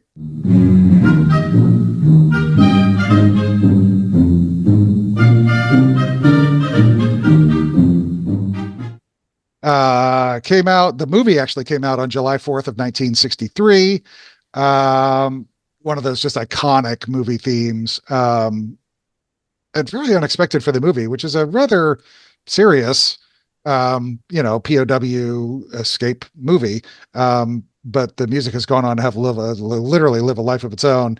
And Elmer Bernstein said at one point in his life, if he had never written anything else in his life, he would have been rich beyond his means. He literally lived off the royalties for just the score to The Great Escape. It was so popular and has been used so many times in so many things that if that's all he had ever done in his life, he would have lived very, very comfortably. So just a neat little side bit about Elmer Bernstein and writing The Great Escape. And then obviously running up that hill was played one more time too, but we've talked about that many times. Whitney, it made me laugh because she was shocked by your favorite Pixar movie. Who picks Cars as their favorite? It's strictly because of the Route 66 and the nostalgia of it all. I'm just such a it's just the Route 66 of it all. I'll allow it. Which is, it's kind of the whole, yes, it's Doc Hollywood in cartoon form, with Cars. But I just love it's strictly because of the nostalgia. I don't care about the racing at the beginning. I don't care about the racing at the end. It's just the middle. Cars. The middle two thirds of it. Pixar? Favorite Pixar? Probably Toy Story. The original. Original first? Yeah. Best, I think. I don't ever rewatch it because it's too sad. I was gonna say, I think the best Pixar movie might be WALL-E. Oh, WALL-E breaks my heart too. But I haven't also seen Up in a while, and I remember also breaks my heart. Never watch it again. But I think WALL-E might be the best Pixar movie, but Cars is my favorite. Cars I could just watch over and over again. WALL-E because the girl robot's name was Eve. Well, there you go. It's about me. I'm a Finding Dory guy. I like Finding Dory. Is Finding Nemo Pixar? I guess it is. Yep. Yeah, Nemo's good. I'm a big fan of kid movies in general. Well, there you go. I like the ones I grew up with, and then Megamind. Megamind's good. Yeah. That's not Pixar. That's DreamWorks. Anyways, we ready to do some emails? Yeah. Okay, the first one is from Larkin, and she says, "Hi, Collin, Whitney, and Doug. This is Larkin from Pennsylvania. I recently discovered Stranger Things this summer and I absolutely love it. I'm 14 years old and I discovered your podcast in July. My best friend and I were 11 from season 3 for Halloween. Although no one got the reference, it was still really fun. My favorite characters were Nancy and Max. Nancy is so cool and I love Max's sense of humor. I am currently in the middle of midterm exams, but wanted to find time to write in. Thanks so much for this amazing podcast. Thanks, Larkin. Yay. Good picks on characters, Larkin. Mm-hmm. All right, next one is from Susan. Hello, Collin and Whitney and Doug. Just in time for the holidays this week, I thought I would share my husband's winning entry in his company's gingerbread house contest. That's impressive. It really is. An overall season 5 thought that she has. They have addressed what made no sense to me in earlier seasons, when strange things would happen, but the groups would not check in on each other, but just independently investigated their own storyline. I love having the whole group work together. We have seen 3 different plans of action, including everyone not yet stuck in the Upside Down, the crawl, the kidnapping of the Turnbows, and trying to rescue and protect all the children. Speaking of the children, it's very Weapons, the show. Yes. Coded, having all these kids disappearing. Have I you never guys seen watched- Weapons. I have not seen Weapons. It's so good. I knew you would love it. Yes, it is really, really good. Yeah, and Gray Mike watched it. liked Gray it. watched it and liked it. Mike liked it, and Mike does not like horror movies because he's very much like you guys, where he'll be like, well, this doesn't make sense. How would they do this? Why wouldn't they call this? Blah, blah, blah, blah, blah. And I'm like, Mike, just enjoy it. Just relax. Yep. And he actually was like, that was a really good movie. Okay. Cool. Yeah, Gray liked it. It's not too scary for you. You'll like it. Okay, cool. I was getting some Batman Returns vibes with the kids. Oh, Been yeah. forever since I've seen that. Is that the one with George Clooney or Val No. Kilmer? No. Is that Batman Michael Keaton? Michael Yeah, Keaton's Michael the Keaton second one. with Danny Oh, DeVito, okay. the Christmassy one. Yep, with the Oh, Yeah. yeah. Yep. Cat Yep. one. God, he was offended when I said George Clooney. You were like, no. I was. Yep. All right. In your last episode, when Collin initially thought when Max appeared to Holly that it was Vecna dressed as Max, reminded me of the season 2 finale of Buffy the Vampire Slayer, when Giles, it's Giles, right? I don't know. I never watched that show. I never watched it. Don't know. Okay. Giles has been kidnapped, Giles? and tortured, and Xander comes to rescue him, and we got this classic exchange. Rupert Giles says, "It's a trick. They get inside my head, make me see things I want." And Xander responds, "Then why would they make you see me?" That's a good point. Yeah, I didn't say it I made can't sense. say it 'cause- I just said it was just my initial thought, because I don't know if I'm just like a raging cynic or what, but it was just like, there's no way that's Max. It's got to be a trick. So I didn't think it was Vecna, but I was thrown by the lighting. It's so bright in the shots with Max and Holly that I was like, that's not the regular Max that I'm used to. right. The shoes were different. That's right. It was the shoes. The shoes were kind of like the Yeah, shoes it's the look whole- like they came from like the 40s. I'm like, where did she Yeah. get this outfit? Well, maybe when she went back to 1959, even though she was just She an borrowed observer. some clothes. Yeah, just brought some shoes, Yeah, like see, from, she's snagging stuff from the house for sure. from Old Man Harrington. Yeah. All right, silly Collin, she says, chastising you, Collin. If Vecna was going to dress as someone for Holly, it would have been Karen or Mike or Nancy or maybe even Ted. All right. True. Theories or unanswered questions from Susan. Will we learn anything about Susie? Oh no. Did No. Dustin I keep maintain hearing his... she might make an appearance, Oh, but she hasn't been at any of the premieres. yeah. And I think she said she wasn't invited back. So I feel like she might have dumped Dustin, and it's part of his underlying surliness. no, Poor Dusty Buns. poor Dusty.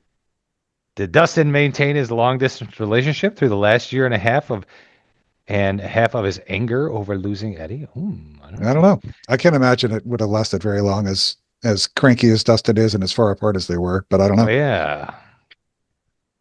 Will we see any more Terry Ives? I want to know about this too. Yeah. Oh, there's a theory that that Terry Ives is also in the mindscape somewhere. Ooh. Oh, Okay. Because they hear like footsteps or something, and it ends up not like they're like, we gotta go, and somebody is watching, but They, for some reason, they don't think it's Vecna. They think maybe it's Terry Ives. Which would actually kind of make sense if she was there, because she's not in her own head. Yeah. Yeah. I don't know. I don't know if Terry Eyes is going to come back. I mean, I could see it going either way. Much like the 8 thing was, I never thought the 8 thing was necessarily like a loose end that they had to bring her back. Mm-hmm. I could see it. I could see Terry Eyes being the same way. Yeah. Or I could totally see her coming back. Who knows? At this point, we don't know. Yeah. About to find out. I think it would be fitting and funny if we are left hanging on the fate of Ted. He just remains in a coma. Yeah, the last shot is Ted still in a coma. At the end, we're done. See ya.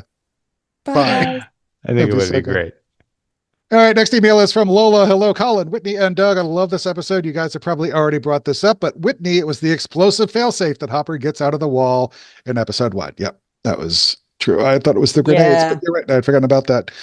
Collin, you were a theater kid too? Yes, I was. I've been a theater kid since I was 5, and for a long time, my dream was to play Eliza on Broadway in Hamilton.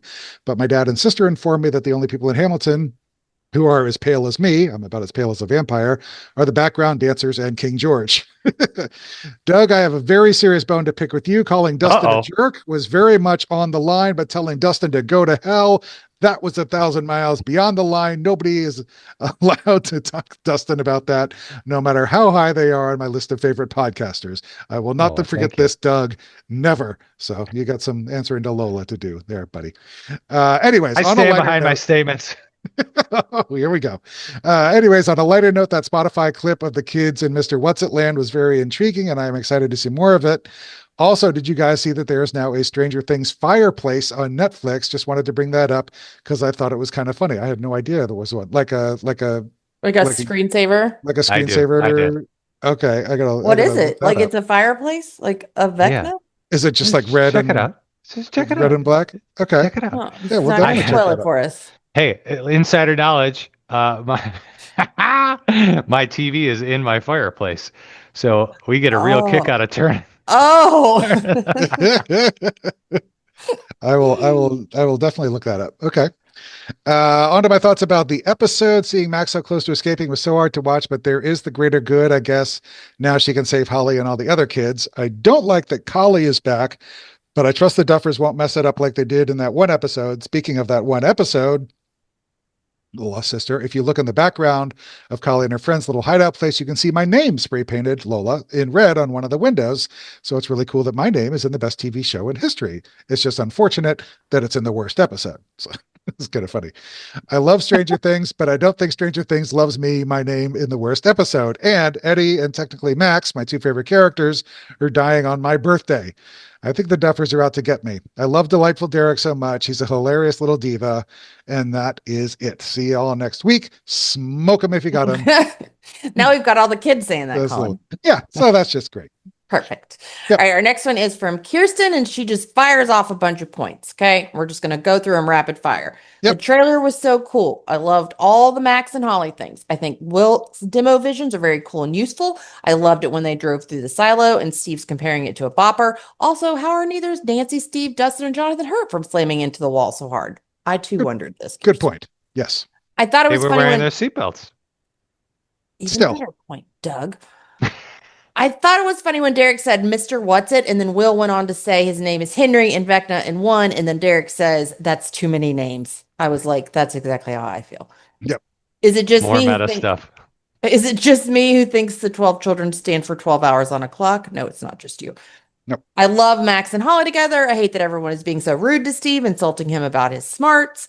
I cried when running up that hill shut off and Max couldn't get to Lucas. Elle and Hopper are probably one of my new favorite duos. Yep. Derek doing visualization is so amazing. Hopper forcing Elle away was so sad.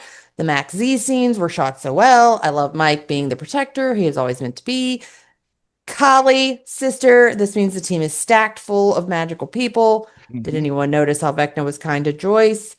Vecna's speech was kind of insane. I noticed that the memories that Will remembers of his childhood are the same ones that they remind Will of in season 2 when he is possessed. Mm-hmm. Will was absolutely insane. Snapping the demogorgons was so cool. The first shadow coming into this episode was also cool, and I'm excited to see more of it. That's a lot of good thoughts, but yeah. Yeah. I don't think Vecna was entirely kind to Joyce, chucking her through the air and slamming her into a Humvee, but I get what your point is. Yes. Right. Yep. He could have done much worse, but yes. All right. Thanks, Kirsten. Yes, thank you. Also, yeah, Kirsten, you're right about Steve. Steve's awesome. Yes. He is awesome this season. So many little great looks. I mean, they're countless. There's another great one when they're in the church. And he's just like, yep. See, Nancy agrees with me.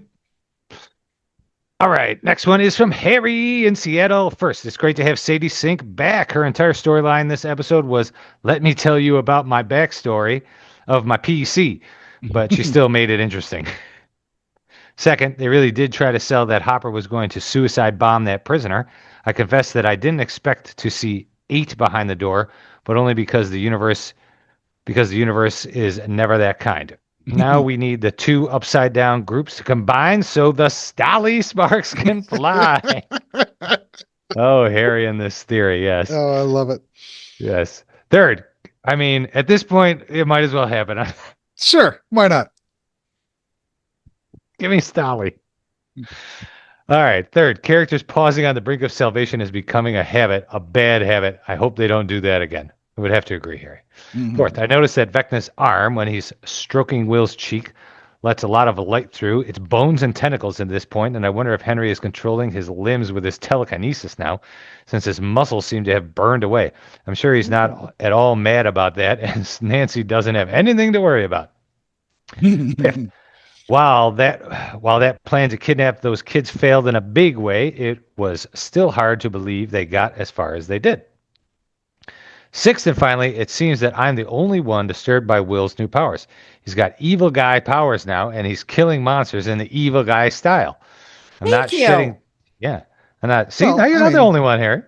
I mean, Elle has the same. I mean, Elle looked up and snapped the guard's neck and tossed him off the thing. I mean, it's not like she was just giving him a little knife. Elle, I guarantee you, Elle can Chrissy people too. Yeah, but she didn't. Is the thing. Okay.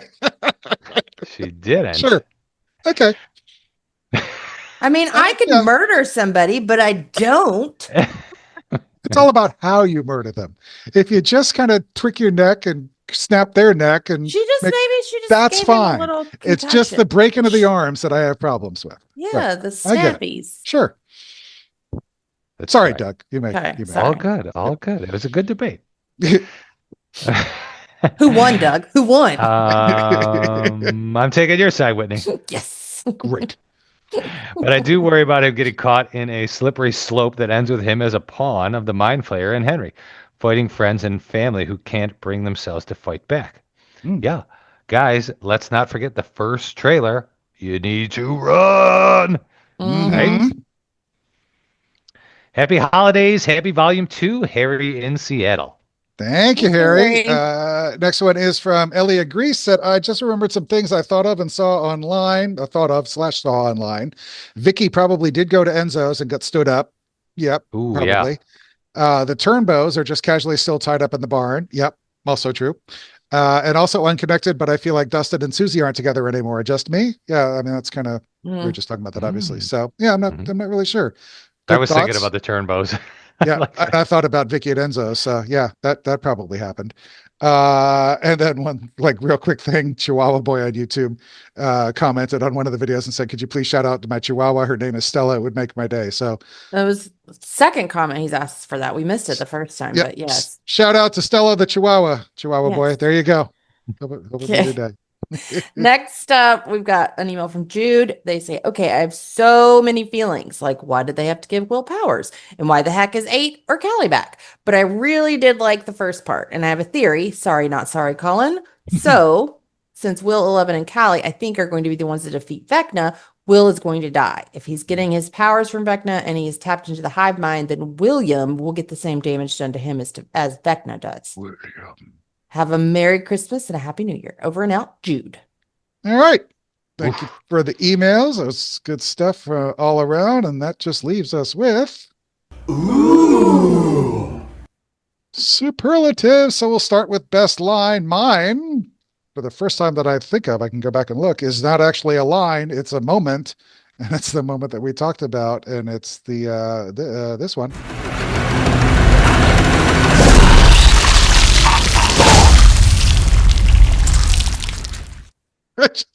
It's just so great. Sounds. I just love it. Ooh, that was. It's so good just listening to it too. But yeah. So the Demogorgon, Sicko. or Vecta spearing the. It's not the Demogorgon. It's Vecta spearing the guy's head. Yeah. So mine is too short to really just do like what he said. But really, the only part I like of this is when Derek says "delightful Derek." But the whole you have to have Joyce's part to understand. Right. How so you get to here's that. Good job. Now round up anyone who's seen Mr. Wetted. And we'll be there soon. And remember, you're not dipshit Derek. You're delightful Derek. Yeah. I love him. Sure, buddy. Yeah. He is delightful to me. Derek really grew on me. Oh, yeah. Doug, your line. Mine is a little exchange between Hopper and Dr. K. Oh, that's right. You're too late. Cavalry's on its way. Yeah, I cut it there, but it's like I'll be quick, and then he conks her out. Yep. No. Luke emailed in. He lives in Missouri and would like Whitney to know that he has played TV tag. So I wanted to include that. Yeah. And Luke's line is from when Mike is dealing with the pipes in the barracks. Sorry, a bit of a plumbing problem here. Are you by chance looking for Mr. What's-It? Right through there. Susan said she couldn't pick a best line, so she's just going to give best line delivery to Delightful Derek. She listed a whole bunch of them, including this one. It's called visualization. Mom does it when she's out of Valium. Lola said the same thing, plus any line that Max says. And then Kirsten rounded it out with this bit of when Max was talking to Holly. People say I'm too negative. I just think I'm honest. Which really just sums up Max perfectly, I think. And she said a close second was Derek's line when he arrived at the gate, or the border gate, and said, my whole school is missing. What was with the guard's accent? The guy that talks to Derek? It was. I feel like I noticed it. I feel like I noticed it when I watched it, but I've forgotten what it is now. It was so goofy. I just remember him being way over the top for. It was very over the top. It's very cartoonish. Yeah. Yeah. It was. What's your problem, maggot? Yeah. Yeah. Very strange. Like he turns into Major Pain. Oh my God. All right, most spirited. I went with the film at the end. I just absolutely loved it. It was a tearjerker for me. And, beyond that, I just loved the old Jonathan with bell bottoms on, and he was smiling and happy. It was very nostalgic, and I thought it was great. It was really good. I just went with the sword and the stone. There wasn't a whole lot of kind of nostalgic stuff outside of the. I mean, I love the costumes, especially in the flashback. Yeah. But yeah, I went with the Sword and the Stone. It came out in '86. I remember when it came out on VHS and watching it, and I was looking it up, and it also came out on Betamax and Laserdisc at the same time. So just to give you some more perspective. Betamax. Yeah, Betamax and Laserdisc. Do you know why Betamax didn't last? No. You don't know? Do you know why? Is this a joke or is this like a riddle? No, it's a real thing. Like this is why it did not why it could not outpace like VHS. I think we did a thing on it in our blog at one point. I think so. But yeah, I don't know. Doug, what is it? The reason that I don't want to say. I don't think it's appropriate for the podcast. Well, you can word it. They would not they were not. Yeah, they were taking the moral high ground for releasing adult films. So They wouldn't allow adult films to be put on Betamax, and that's why. That's hilarious. Thanks a lot, you sickos. That's why we couldn't have Betamax. That's so funny. Mine was actually Sword in the Stone, just because that was actually one of my favorite movies when I was little. Yeah, I loved it too. Mm-hmm. All right, Luke chimed in. He said, "I don't really know. I was born in 2011, but the visualization that Derek was doing." What he wants to know, was the visualization that Derek was doing a big thing in the 80s? I don't think so. I don't think so. Valium was. Yeah, right. Followed Quaaludes. Yeah. Yeah, I think that was a mashup of eras. Yep. Susan said Debbie Miller watching The Sword and the Stone as well, which was released in VHS in '86.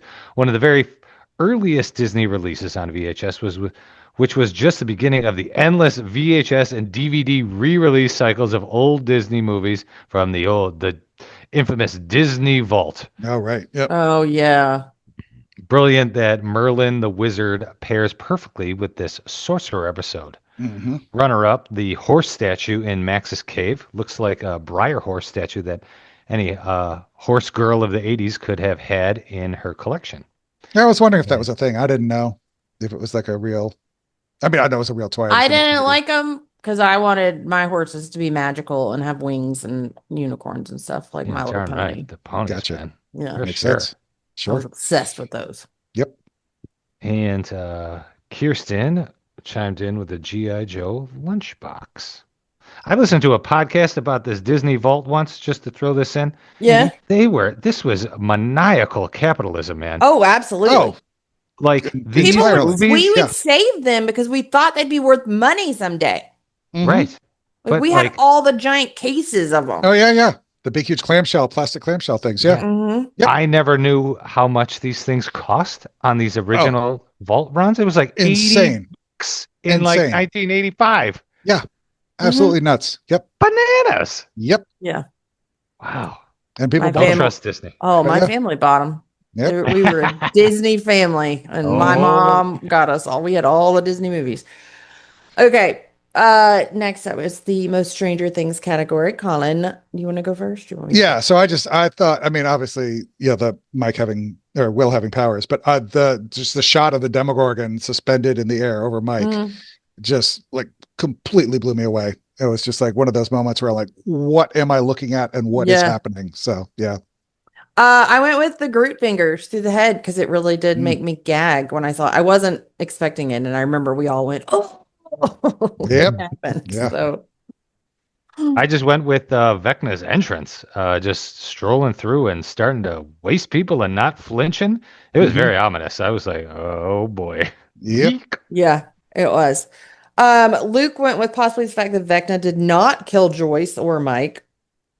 He finds that strange. Because it is weird. It's true.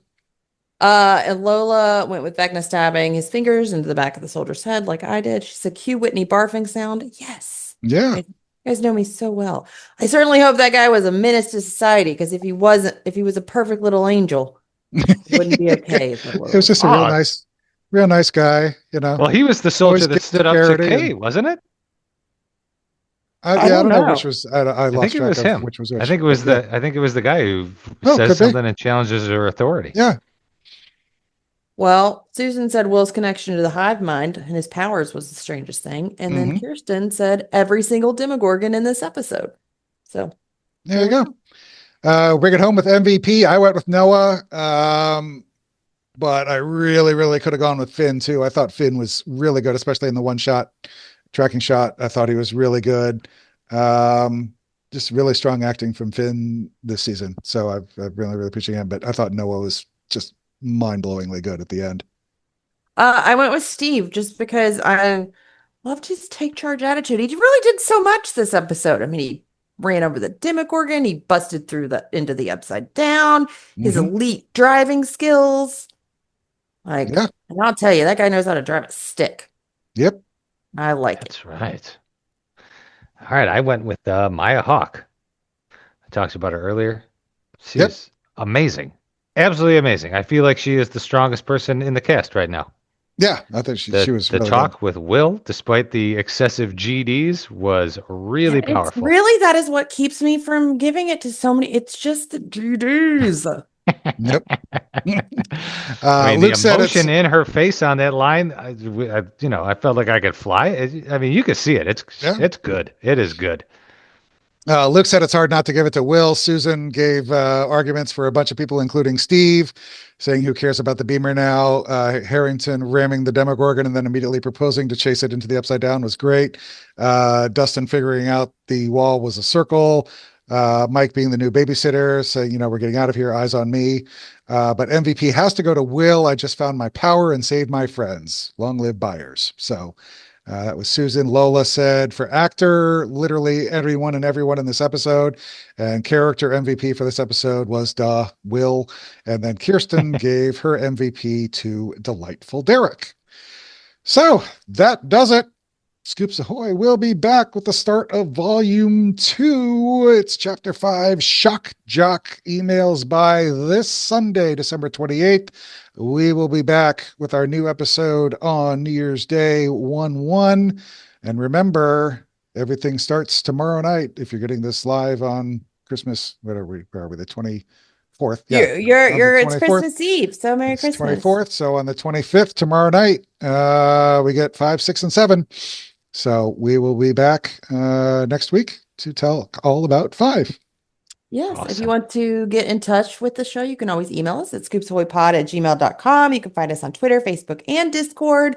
To get into the Discord, I noticed somebody asked recently. We have it pinned at the top of our Facebook page, and I believe at the top of our Twitter page, the link to Discord. If you like what you're hearing, please leave us a rating, or better yet, a review on Apple iTunes podcasts, because that gets us in front of other people like yourself. So I want to thank everybody for listening, and I hope you tune in next time. Thanks, guys. Bye. Bye. Merry Christmas. Bye. Happy Hanukkah. It passed.